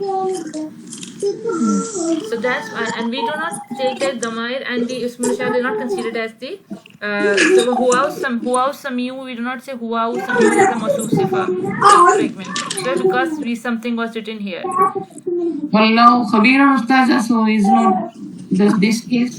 Yeah, also in Khabirun, when we discussed the example, it was not also Mawsuf Sifa. Wallahu Khabirun. Okay, Khabir is the name of Allah, right? So Yes. when you consider Khabir as the name of Allah, then we say it is not a Mawsuf Sifa fragment. But we are saying Khabirun as is also an ism, right? As a normal ism. So we consider Khabirun is a normal ism here. Do you see when I say Allah knows everything, right? When we just make a statement, Allah knows everything. We say Allah is Khabir, Allahu Khabirun. Allah knows everything. So this is that kind of a statement. It's not the name of Allah written. When you say Ghaniyun, Hamidun, so we are just calling out the names of Allah and they are in succession. They are not considered as a Mawsuf Sifa fragment. I'm just asking about any name. Can it be like, suppose it is Wallahu Alim, then also it will not be considered as a Mawsuf Sifa fragment, Ustaza? Because it's Alim. Alim is also the name of Allah. Okay, when we say Allahun Alimun, we are describing Allah's property. When we are Allahu Ghaniyun Hamidun, so we are not saying Ghaniyun Hamidun is a Mawsuf Sifa. Samiyun Alimun is not a Mawsuf Sifa. Because these both are adjectives or both are the names if we consider it as a name. So these names of Allah are in succession, we don't consider them as a Mawsuf Sifa. But it depends on the context, like how they are defined. Like when I say Wallahu Khabirun, so Wallahu Khabirun is not a Mawsuf Sifa because Khabir is the name of Allah and Allah is the name of Allah. So we won't consider Allahu Khabirun as a Mawsuf Sifa fragment. Get it? Confusing. So if more than name of Allah, then it's not Mawsuf Sifa. Only one. Okay. When we have two names of Allah in succession, they are not considered as Mawsuf Sifa fragment. Sister asks about Allahu Khabirun. Say it is not a Mawsuf Sifa fragment, right? Because Khabir is the name of Allah. But sometimes when it's a context, then Khabir is not used as a name of Allah, but something like we're describing something, then it can be a Mawsuf Sifa. But in Quran you will not find it. In normal language we can, like when I say Allah knows all, I say Allahu Khabirun. Allah knows all. So that is, but when I say Allah is all knowing, then it's become an adjective or the proper name of Allah, right? All knowing Khabirun. Am I confusing you? No, Ustaza, because we focus in successions. Okay, just when two name of Allah is in succession, you will not consider it as a Mawsuf Sifa. Just remember this for now, okay? Yes. Forget Yes. everything else. Even if I say something else, you will remind me that you cannot do that, okay? But for now, just forget about anything else. Is that okay? Yes, inshallah. Okay. Bismillahirrahmanirrahim. Allahumma salli ala Muhammadin wa barik wa sallim. Ya Fattah, Ya Fattah, Ya Fattah. Rabbana zidni ilma, Rabbi shrah li sadri, yassir li amri, wahlul 'uqdatam min lisani yafqahu qawli. Assalamu alaikum wa rahmatullahi wa barakatuhu. Walaikum assalam wa rahmatullahi wa barakatuh. Walaikum assalam. Okay, so today we'll start with the revision of the topic that we did yesterday, Mawsuf Sifa. So I'll see how much have you understand. And after that we will continue to the last fragment, which is Ismul Ishara and Musharraf alayhi fragment. So I'll start with Sister Raisa. The words you have is Suhufam Mutaharatan, means purified scriptures. So suhufan mutaharatan, can you tell me if it is a mawsuf sifa fragment or not? Suhufan. So suhufan, the status is nasab. Suhufan. Gender is suhufan. It's masculine. Number is singular and type is suhufan. What does it mean? Suhufan is scriptures. Okay, so it's common. Okay, so I say scriptures.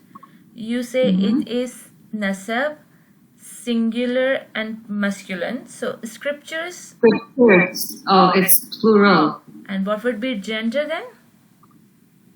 If it's not human plural, then it will be singular feminine. Singular feminine, good. So it is nasab, singular feminine and common. And what about mutaharatan? Sorry, Mutaharatan. Mutaharatan, it is nasab. And it means what? It means purified. It's ta marbuta in the end. Mutaharatan. Okay, so it is also feminine. It's nasab, feminine, number, it's purified. It's purified is. You don't have to look at the meaning. You just know which it is coming from, which column it's coming from in the Muslima chart. It's coming from the first column, so it's singular. Yes. Yeah, and it's common as well. So it is the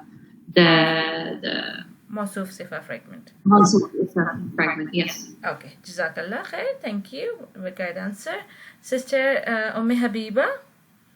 I'm asking you a trick question, so you have to focus on it. So the question is bala'um min rabbikum azimun. It means a great test from your Lord. So what do you see in it? Bala'un. Bala'un min rabbikum azimun. Okay, three words here, no? 3 words. Bala'un min rabbikum. Okay, let me try first Bala'un. Okay. Bala'un is from first column, Rafa, and it is Rafa and singular and masculine. And type? Type Bala is common. Okay. And we have 4 properties. What about min? Min is half of jar. Okay. And rabbikum? Rabbikum. Kum is attached pronoun. Rabbi. So rabbikum will be jar. And we can say kum is nasab or jar. Rabbi. We can say it Rabbikum also the mudaf and Idafa fragment. Very good. That's what I wanted you to identify. Rabbikum is an idafa fragment. And it's a jar for min, right? Rabbi is jar for min. Yes. Majroor. Yeah. So we have min rabbikum, jar, majroor and idafa fragment here, right? And then we have azimun. Azimun also Rafa and singular, masculine and common. Yeah. So on the first one and last one is same. So this is Mawsuf sifa. Very good. So bala'un azimun is a mawsuf sifa fragment, but you see in between comes a jar majroor and idafa fragment. So the mawsuf sifa can be distant. It's not necessary that they can always be together. So something can come in between them, right? Yes, naswa ismuha, it can be apart. Very good, very well done. Because for a trick question and you do it really well, exceptionally well. A star for you. Okay, Sister Sarah. question for you is sururum marfu'atun, means elevated beds. Assalamu alaikum wa rahmatullah. Wa alaikum assalam wa rahmatullah. Sururum marfu hatun, is it? Yes. Hatun. Sururun marfu hatun. Okay. So I'll start with sururun. Sururun, like it's rafa. And the first column, so it is singular. Okay. And look at the meaning. masculine. Sururun means beds. Sururun. Okay, sururun is bed, so it is non-human plural. So it will be singular and feminine. Good. And it is doesn't have any reason to be proper, so it will be common. Good. And marfuhatun has ta marbuta at the end. So we will see the Muslimat chart, Muslimatun chart, that is feminine. Okay, so I'll start from the beginning. It will be rafa also. And marfuhatun, singular, first column, and masculine. Oh, you say first column of Muslima chart. So how could it be? Sorry, feminine. Sorry, feminine. Yeah. Feminine because of Muslima chart. Yeah. And then it is doesn't have any reason to be proper, so it is also common. So this will be a Mawsuf Sifa fragment. Very well done. Sister Nasima. Assalamu alaikum. Wa alaikum assalam wa rahmatullah. You were not there in the last class, right? Yeah, I'm just listening. So have you listened to the recording yesterday? No. Okay, so No, I think you may not be too able to busy. answer. I'm too busy now. Okay. Just keep listening to the lecture. Inshallah, you will understand. Okay. So today, inshallah, we are starting a new fragment. I think Mawsuf Sifa is quite clear to you now. So we are starting a new fragment, which is Ismul Ishara and Musharul Ilahi fragment. So let me share the screen.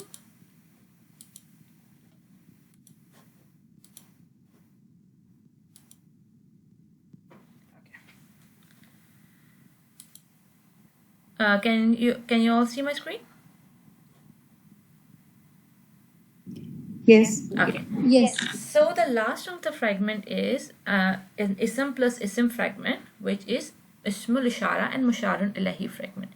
We learned some word that comes as an Ismul Ishara. We see them as a chart as a Haza, Hazari, Haulai, Hazihi, Hazani, Haulai, Zalika, Zanika, Ulaika, Talika, Tinka, Ulaika. Inshallah Ta'ala, we'll see them in detail today with their meaning. But these words are called Ismul Ishara. And they are pointing word because when we are talking about someone like this or that, we are actually pointing at someone or something. So this is called Ismul Ishara.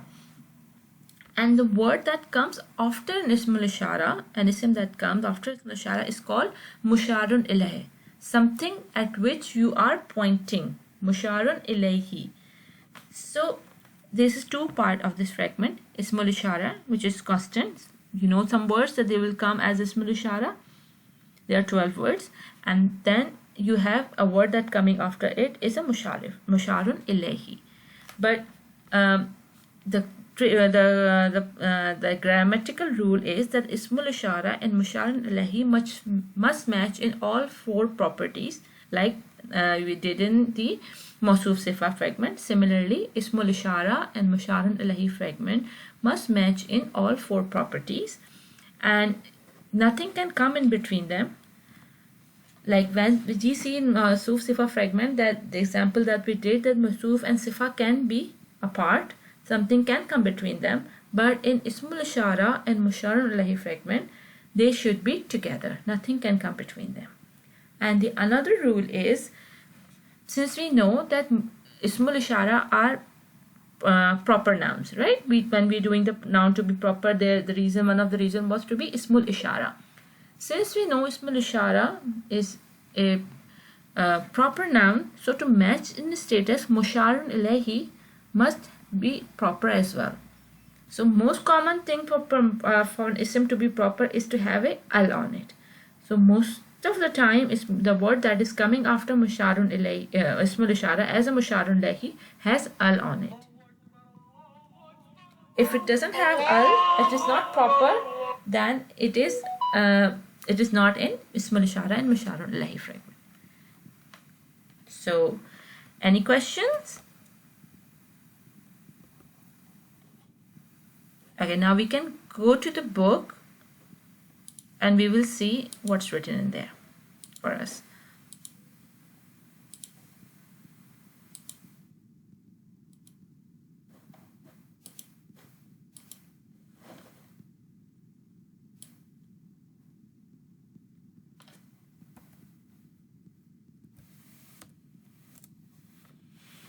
Okay, so Sister Raisa, Yeah. can you please read for us this Mushara yeah. Musharun Lahi part? Okay. This fragment is made up of two parts. The first is pointing word, ismul ishara. The second is that which is being pointed at, ishara Al-Musharun Lahi. Al-Musharun Lahi. Sorry? Al-Musharun Lahi. Oh, that's a meme in there? Yes, that's meme in it. Al-Musharun Lahi.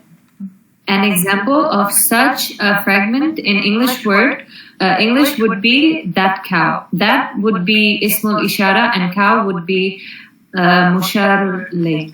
Okay, so do you understand that when we are saying something, when pointing out something like that cow or that man or this chair, the word that, this or those and these is the ismul ishara, and the word that is pointing at, like any ism, human, non-human, anything which is we are pointing at, is the musharun ilayhi.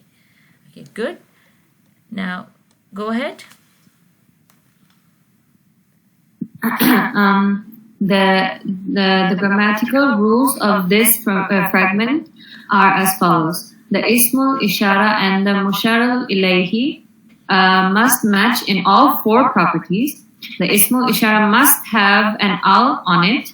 Nothing can come between ismul ishara and mushar ilayh. Okay, good. This is something that I told before. So these three are the conditions that we have to keep in mind when we are talking about ismul ishara and musharun ilayhi fragment. Okay, good. Go ahead. Below are the ismul ishara used for pointing at something that is near. Okay. Should I read them? Yes, please read them. Okay. Hada, this, hadani, both of these, haulai, these, hadihi, this, hatani, both of these, and haulai, these. Okay, since we know in Arabic we have two separate sets of words for masculine and feminine, right?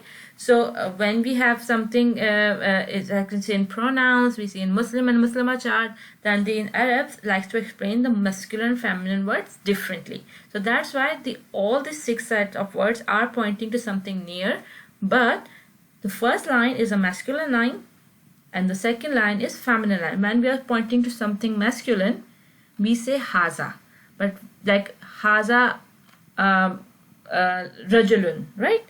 And hazihi ukhtun. Right? When we're talking about rajul means men and ukhtun means sister. So when we say men, we say use haza, and when we say sister, we say hazihi. Right? So similarly, when we have pair for men, we say hazani, and when we have plural for men, we say haulai. In feminine way, hazihi for one woman, hatani for two, and haulai is for more than two feminine. So, but plural, you can see masculine and feminine is the same. So it's easy to remember. So now you have to say after me, because we have to memorize these words because they come in Quran abundantly, and this is a giveaway of our Ismul Ishara and Musharun Lahi fragment. So please say after me, Haza hazani haulai.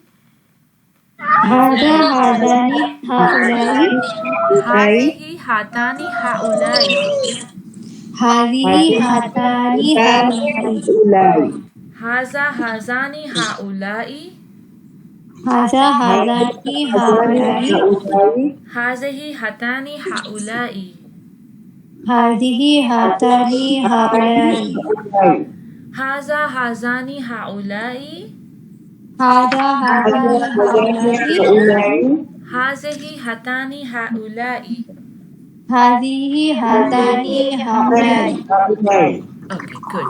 Similarly, when we are pointing to something far away, we use the word that for it, right? And in Arabic, there's another 6 words for pointing to something far away, 3 for masculine and 3 for feminine, singular, pair, and plural. So now you have to repeat after me. Zalika, zanika, ulaika. Zalika,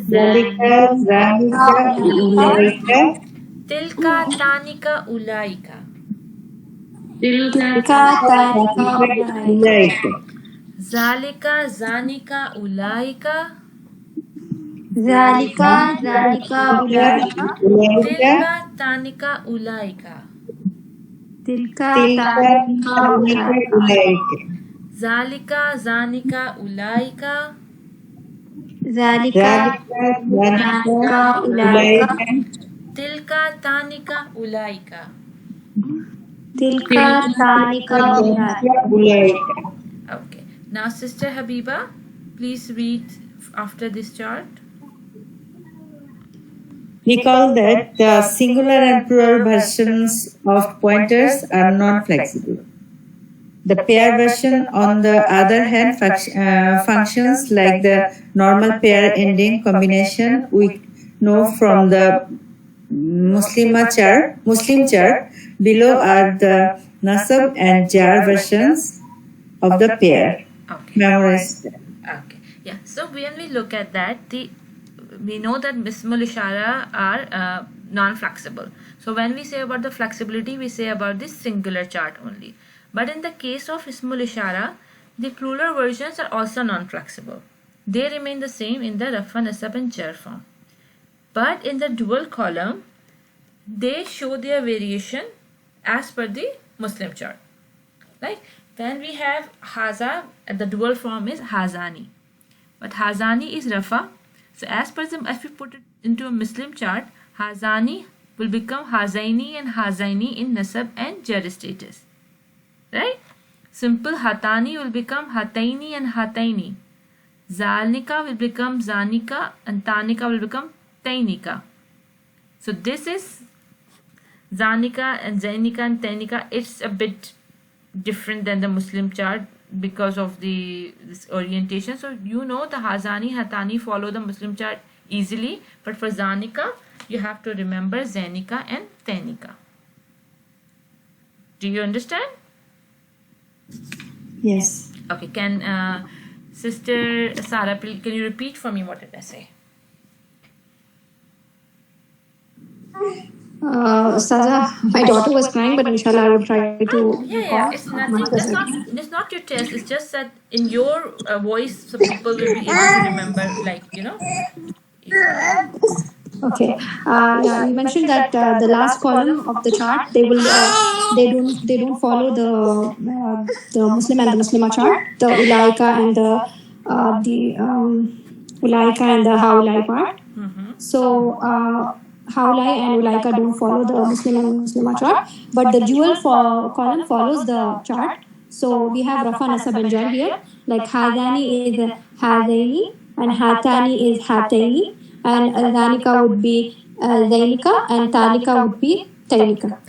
Okay, very well done. So we know that the Ismul Isharas in first column and second column, like in Wahid and in Jama, remains the same whether it's Rafa, Nasab or Jar, but only if they are in dual form, they show variation in Rafa and Nasab and Jar status. Right? So moving ahead, Sister Nasima. Assalamu alaikum. Walaikum salam. So Sister Nasima, can you please read these examples for us? Zalika Zalikal Kitabu, right? ذاك الكتاب. What does it mean? This is the book. No, Zalikal Kitabu. Where it is Zalika? Okay. Where is Zalika means here? Zalika is for near or far? That. So Zalika is for far, it means that, right? Yes. Zalikal Kitabu. Kitab means book, right? Book, That yeah. book. Zalikal That Kitabu book. means that book. That Now book, we will yeah. see if it's an Ismul Ishara and Musharun Lahi fragment. So they must match in all 4 properties, which means status, number, gender and type. So now we'll look at the properties of Ismul Ishara which are written there. So can you please read them? Ismul Ishara. Status Rafa. Number singular. Gender masculine. Types proper. Okay, here we say that Zalika does not show status, it's non-flexible. So we say it's Rafa here, it's written Rafa here, but we are not sure that it's Rafa, Nasab or Jar. So when we are analyzing a Ismul Ishara fragment, we say it can be Rafa, Nasab or Jar. Okay, so then we will look at the 4 properties of Musharun Ilahi. So please read them. Which one? The column on the left, Musharun Ilahi. Okay, Musharun. Status Rafa, number singular, gender masculine, types proper. Okay. So leave it here. So we know that the status is Rafa because of the boo sound in the end. So we can say that singular because it is one book, Kitabu. It's masculine because it's from the Muslim chart, and it's proper because it has al. So since the Musharun Lahi is Rafa, so we can safely say that the status of Ismul Ishara is also Rafa. So this is a Ismul Ishara and Musharun Lahi. Very well, thank you. Okay. Sister Raisa. Yeah. Next example, please.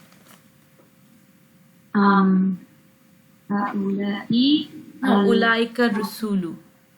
Ulaika al-Rasulu. So Ulaika. So Ulaika falls in the far. And okay. And the status is Rafa. Number is plural. Prophets. No, the prophets are Rasul. Ulaika. So it's plural. Oh yeah. And gender is masculine and type is proper. Okay, good. Al-Rasulu, its status is Rafa because of the kasra. Then Dhamma. and Dhamma. And the number is plural. Gender is masculine and the type is proper because of the electron. Okay, good. So the status match. And Yeah, that's the it. status Ismul Ishara and Musharun Lahi fragment. Yeah. Good. Sister Habiba. Habiba, Yeah. please. Haulai al-Qawm. So Haulai is plural and number plural, and this is can be masculine or feminine also, but here masculine, and it is proper and Rafa. And Al-Qawmu is Rafa, and this is Qawmu. Also, Qawm is plural because of meaning, and Al is proper and masculine. So the status met and it's an Ishara and Musharun Lahi fragment. Good. Sister Sarah, your turn. هذا القرآن here هذا looking at هذا would be singular, the first column, and it will be Masculine. masculine also, singular and masculine, and it's proper. And then Al-Qur'an. Al-Quran will also be singular, and in the it's masculine, and the type will be proper because of the al. And status? And status, it follows the Muslim chart, Hada, the first one, so it will be this will be Rafa. Okay, so they matches. So this Quran. This Hada al-Quran is Ismul Ishara and Musharun Ilayh. Right. Very well. Sister Nasima. So can you please read for us this Ismul Ishara and other fragment part? Which one? Just display on my screen. Can you see my screen? Yeah. So Ismul Ishara and other fragments. Please read it. Okay. Keep in mind that most Ismul Ishara are non-flexible, so they don't show different endings for different status. Okay. If we look, wait here. When they say most of the Ismul Ishara are non-flexible, then which column are we talking about? Dual column. Okay, because we know the singular and plural are non-flexible. So dual column shows the flexibility. Nasab and jar form are different than the rafa form. Okay. Please go ahead. If we look at our list of fragment and try to plug in Ismul Ishara in the place of an ism, we would find it in the following fragments. After jar, harf jar, fragment in harf jar. In jar or majroor fragment. Jar majroor. Okay. After harf jar in jar majroor fragment. Good. And after harf nasab in a harf nasab wa ismuha fragment. Or as a mudaf ilay in an idafa fragment. Okay. So we say that Ismul Ishara, they form their own fragment by having a Musharun Ilahi after it. But Ismul Ishara can also come as part of other fragments. Like if they come after a harf jar, bita, kalam, wam, manfi, and ala hatta ila, if they are coming after one of these harf, then we know that they do not show the status easily. So, but if we have like min haza, right? So then we will know the haza here is in the majroor form, and this is a jar majroor fragment, right? And similarly, they can come in a harfu nasab and ismuha fragment if they are coming after a harf and nasab, like inna anna ka anna bi anna laita lakanna li Allah. If they are coming after one of those harf in a sentence, then they can be a part of harfu nasab and ismuha fragment, and they will be considered as a nasab in status. Or they can come as a mudaf ilahi in a dafa fragment. So who can tell me what will be the status of an Ismul Ishara if they come as a mudaf ilahi in a fragment, a dafa fragment? Jar. Yeah, because the only grammatical condition for mudaf ilahi is to be a jar. So when they are in a mudaf ilahi fragment, dafa fragment, they are considered as a jar in mudaf ilahi. Okay. Sister Raisa, please read for us. Yeah.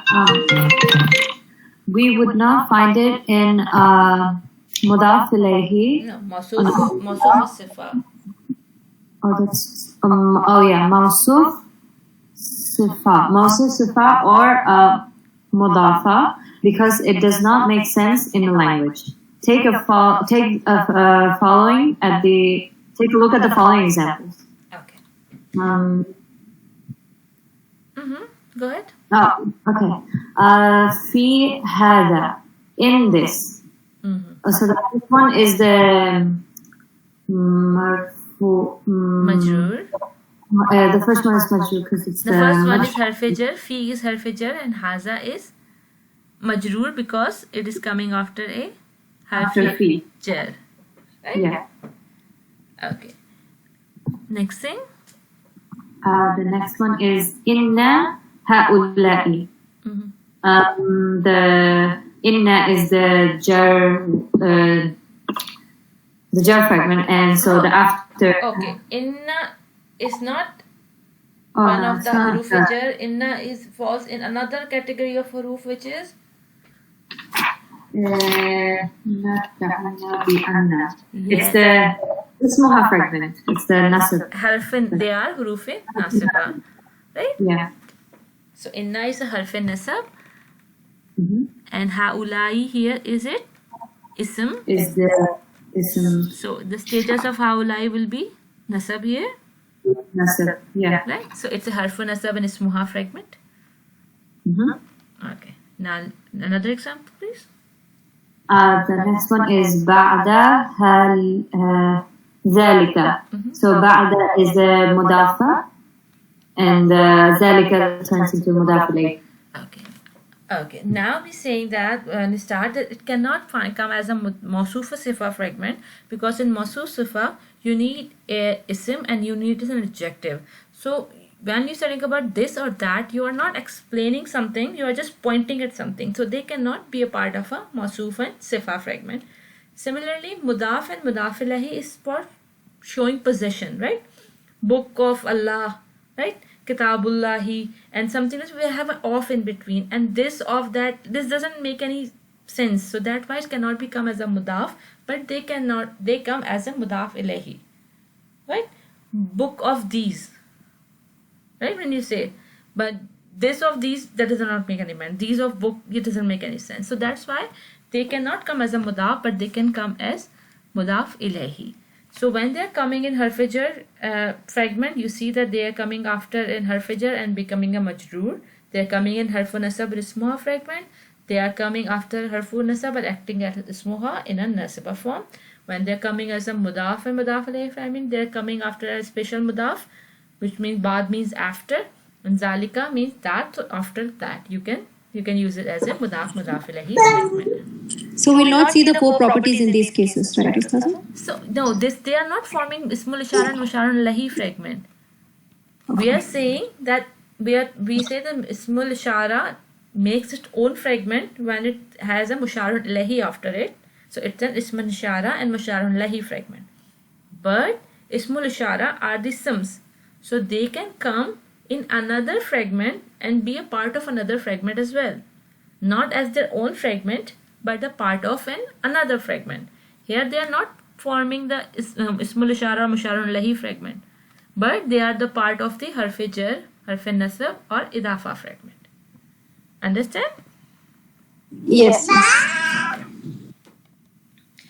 Sister Habiba, please read for us. In addition to the basic examples mentioned above, we also find ismul ishara in more complex fragments.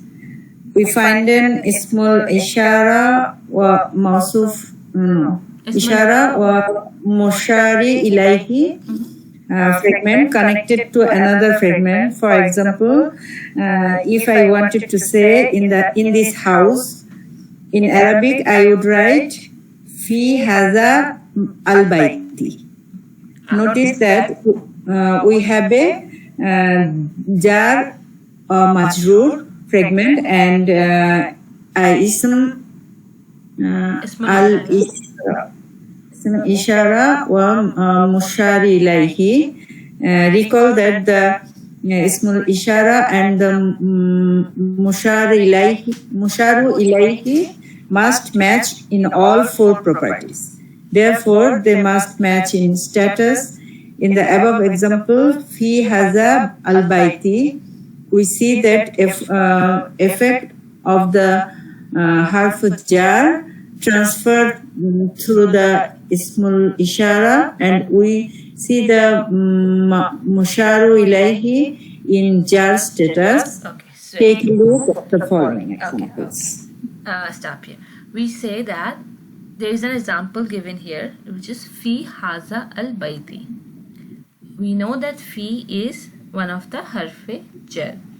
So when we have harfe jar, then the word that come after it must be in a majroor form, must be in a jar form. And the word that's coming after fi is haza. And we say the haza is non-flexible, does not show its status straight away. So since we have fi before it, we are saying that the fi haza is our jar majroor fragment. But after haza, there is another word which is al bayti. Now we can think that okay, haza and then is ism after it, al bayti, can be its musharun ilayhi.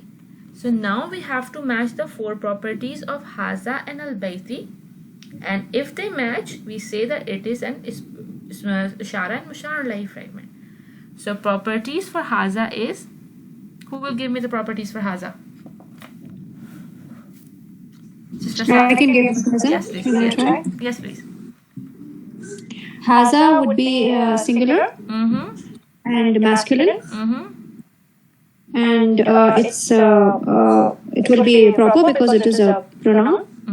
And we know the status here as well. We know the status because it is It is. The status will be rafa. No. No, the status will be jar because it's in the jar majroor fragment. Yes, it's a majroor fragment. Majroor fragment. So it is, we know that is jar, singular, masculine and proper. Now we'll have a look at al-bayti, and now Sister Sarah, give me the four properties of al-bayti. Al-bayti will be jar again because of the kasra, and also because it is in the jar. The jar fi is making it majroor. No, fi is not making it majroor. Fi is making it majroor, but yeah, al-bayti is in majroor fragment because it's also it's a T. Because of the T, kasra. Stay there, yeah. So, jar, and it is singular and masculine, and it is having al, so it is proper. Okay, so haza and al-bayti match in the four properties. Yes. So haza al-bayti is a ismul Ismul ishara ishara and musharun ilayhi fragment. So in fi haza al-bayti we have jar majroor, and inside jar majroor we have ismul ishara and musharun ilayhi fragment. See, sometimes So the whole fi till bayti is the complete is the jar majroor fragment, right? Yes. And inside the jar majroor we have haza al-bayti. Right? So we have inside the jar majroor musharun lahi and ismul ishara fragment. So you can see sometime the fragments come and like combined with each other. So if we have one fragment, can possible that we have another fragment inside of it when we have more than 2-3 words inside a fragment we have. So now we will look at the more examples. And Sister Nasima, I want you to do the first example, please.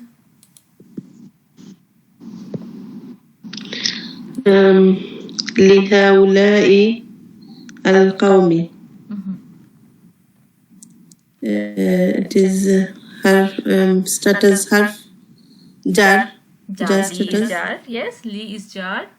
Why is what is this jar? What is there here we have? Li. Li, what is li? Li is I don't know. Li is harf jar. Li is harf jar. Okay, so li is harf jar and haulai is a ismul ishara.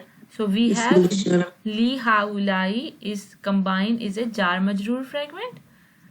Yeah. Okay. Now since we know it's a jar majroor fragment, so the status of haulai is jar. Jar. Yeah. Okay. So now we look at the other three properties of haulai. Please read from what's written in the right side.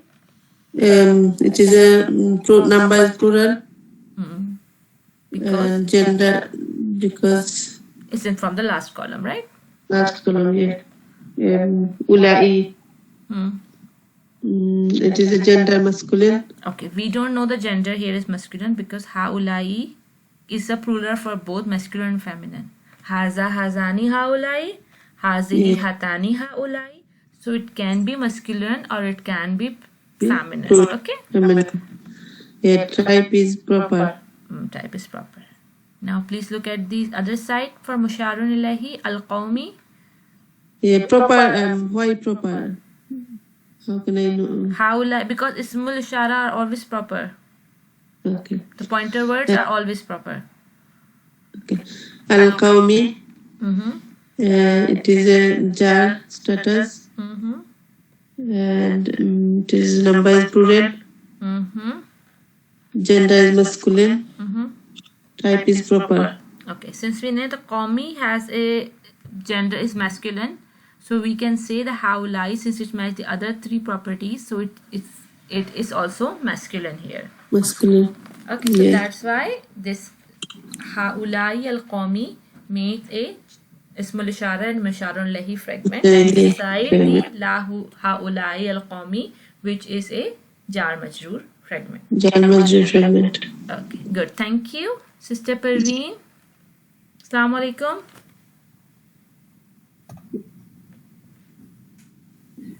Walaikum assalam, Ustad. Okay, please, Sister Parveen, can you read this next example for us? إن هذا القرآن. So what do we have here? Inna is the harf nasb. Yes. And haza ismul ishara. And al-Qur'an is the musharun ilay. Okay, so how do we know? We have to match the properties first, right? Yes, haza in nasab condition status because of harf nasba. Very good. And this is the singular, masculine, and is a pronoun, so it's a proper. Okay, good. It's not a pronoun, it's a... Okay, it's a I know, it's a slip of tongue. Yeah. Okay. And Al-Quran is the nasab status, and is singular, and masculine, and this due to al is the marifa.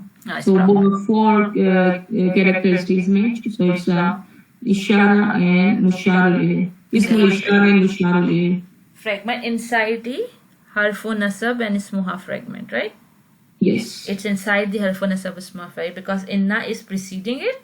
So inna is making it harfu nasab and ismuha fragment, and within it we have ismul ishara and musharun ilahi fragment. Inshallah. Yes, jazakallah. Okay, Sister Raisa, please read for us. Yeah. Oh, sorry. It's can you hear me? Yes, I can. Is there azan, parent? Yeah. Okay, you can take a break, and we can ask Sister Sarah to do it first, please. Here are some more examples. Min hadihil qarya, from this town. Baytu dhalika rajul, house of that man. Okay, in the above examples. Stop here, Sister Sarah. I want you to explain min hazil qaryati. Okay, min hadil qaryati. Here we have the min as harf nasab. No. Min is. You're right. It's a harf, but not a harf in nasab.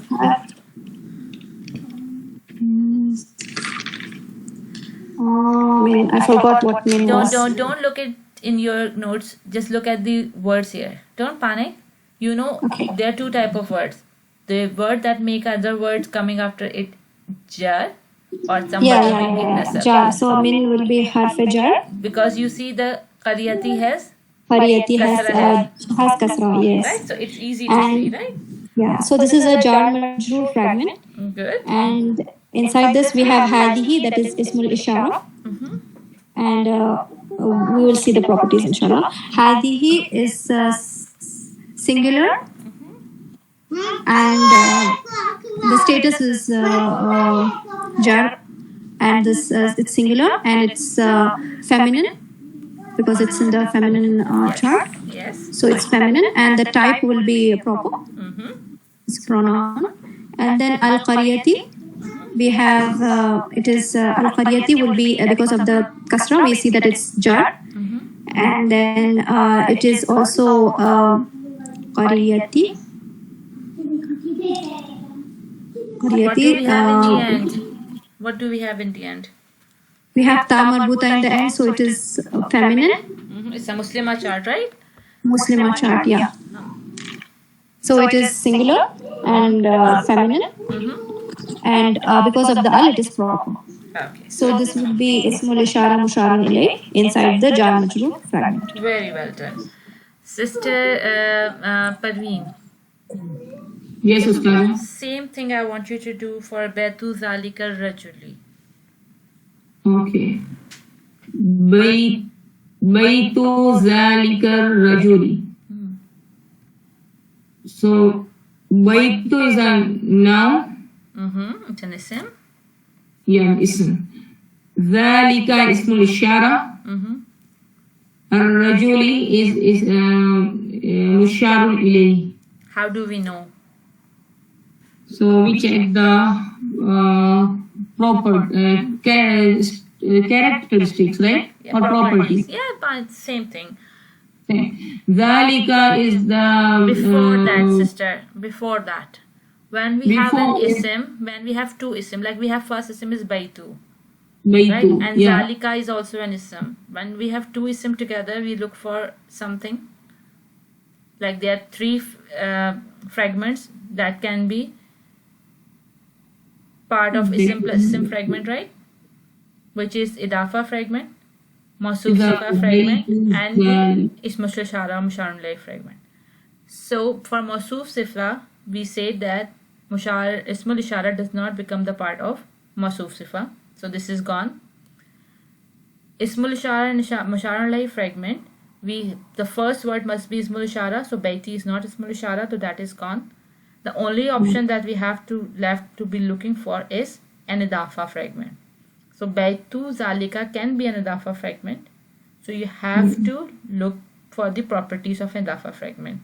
So what is the property of mudaf for idafa fragment? It should be without alif lam, no tanween, and in three status like Rafa, Dhamma, and Kasra, it may be. It can be, but there were another thing, light, no al, right? Light, no al, no tanween. No al, no, the light, no al, right? So it is Baitu is light. Light. Yeah, and it has no al on it. So can it be mudaf? Yes, it is mudaf. And we know that the Musharun Ilayhi come as a Ismul Ishara can come as Mudaf Ilayhi. Yes, Ustad. So Baitu Zalika can be an idafa fragment? Yes, it is an idafa fragment. It is an idafa fragment, right? So when we have Baitu Zalika as an idafa fragment, so what is the status of Zalika here? Zalika in the Nasab status. Okay. What is the status of Mudafun Ilayhi? Mudaf ilayhi should be in Kasra. So yeah, it should be in Kasra status. Kasra is? Jar status. So Zalika, the status of Zalika here is? Jar status. Okay. Now do the property match for Zalika and Rujali. Okay. In Jar status, and it is the singular. It's the Marifa, and gender? And gender is masculine. Masculine. Good. And for Rujali? Rujali? Rujali is the jar status. And it's the singular, masculine, and marifa due to alif lam. Okay. So all properties matched. So it's mushar and mushar ilayhi. So it is Zalika Rujuli is an Ismul Ishara and Musharun Lahi fragment inside the Idafa fragment, right? Inshallah. Yes, Ustad. Okay. Ustaza, so the Idafa fragment is the complete till Rajuli. Yeah, because It's the complete Idafa. because we say house of that does not mean make sense. So we say house of man makes sense, but that man, we're talking about that man as a combine, right? Yeah. So house of that man makes a complete sense as an Idafa fragment, right? So Ustaza, I have a doubt here. The Mudaf is Baitu and the Mudafun ilayh would be Zalika as well as Rajuli. Yes, Zalika Rujuli combined is Are both the Mudafun ilayh. Mudaf ilayhi. Okay. Because it's a fragment, you cannot separate a fragment, right? So when you have a fragment, like if we have majroor in jar majroor, when we majroor is a pointer fragment, then we say that whole jar majroor fragment is a part of ismul ishara fragment is a part of a jar majroor fragment, right? Same with harfun nasab and ismuha fragment. When you have a fragment, you cannot just take part of it. You consider it as a whole, right? It making some sense when they are together. So that is why when you have idafa fragment, then if ismul ishara is coming as a mudaf ilahi, so that whole fragment will be mudaf ilahi, right? Baitu zalika is, if it's not zalikul rujulu is a isharun lahi fragment. Understand? Yes, Ustaza. No problem. Sister Raisa. First thing, are you clear on the concept here? Yeah. Okay, Alhamdulillah. Please read for us. Okay. In the above examples, the easy way to figure out the status of the mushar ilayhi is to think of the al-ishara, ism ishara as a pipe that transfers any status changes through it directly to the mushar ilayhi. Did you say that because of the status was changing because of the as a what do you call, mudaf ilayhi is jar, right? So mudaf ilayhi is jar, so the both zalikal and rujulu has to be in jar status, right? Mm-hmm. Because zalika is jar, so a rujulu has to be in jar status. Yeah. Because of baitu, which is mudaf. Mudaf is making zalika jar and zalika is making rujuli jar. Do you saying the cascading effect? That's pointed here. Okay, so there is another thing coming up pointing at an idafa, but before doing that, I want to say, is there any questions?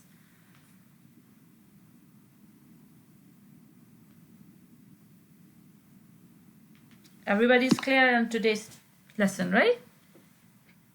Yes. So, Sister Raisa, please read for us pointing at an idafa. Okay. Pointing at an idafa. Recall that mudaf cannot have an al. Recall also that mushar ilayhi must have an al. So when pointing at an idafa, how are these two rules reconciled?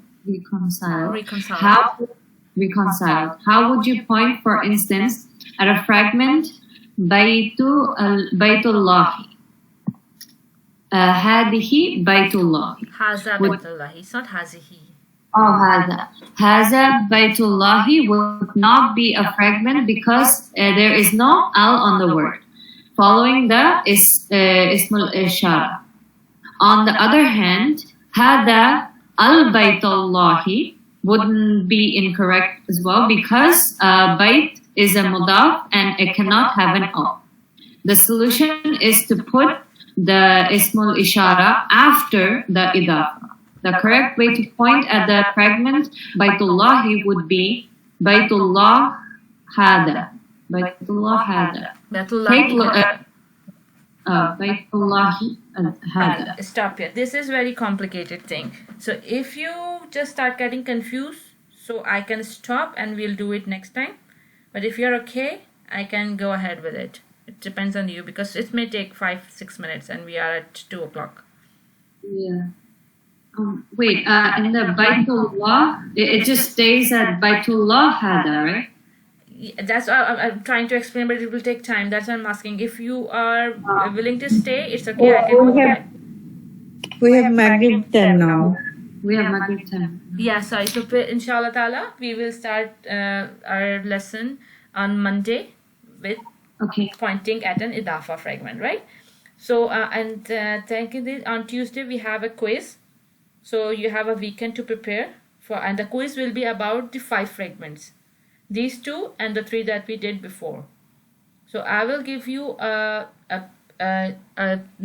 apart from a Quran, inshallah ta'ala, and you have to identify from it the 5 fragments. This is not about the ism and the properties of ism this time, but the fragments. And inside the fragment, anyway, you have to do the properties of the ism. So please revise whatever you have studied on the weekend. So we will have a quiz on Tuesday, inshallah ta'ala.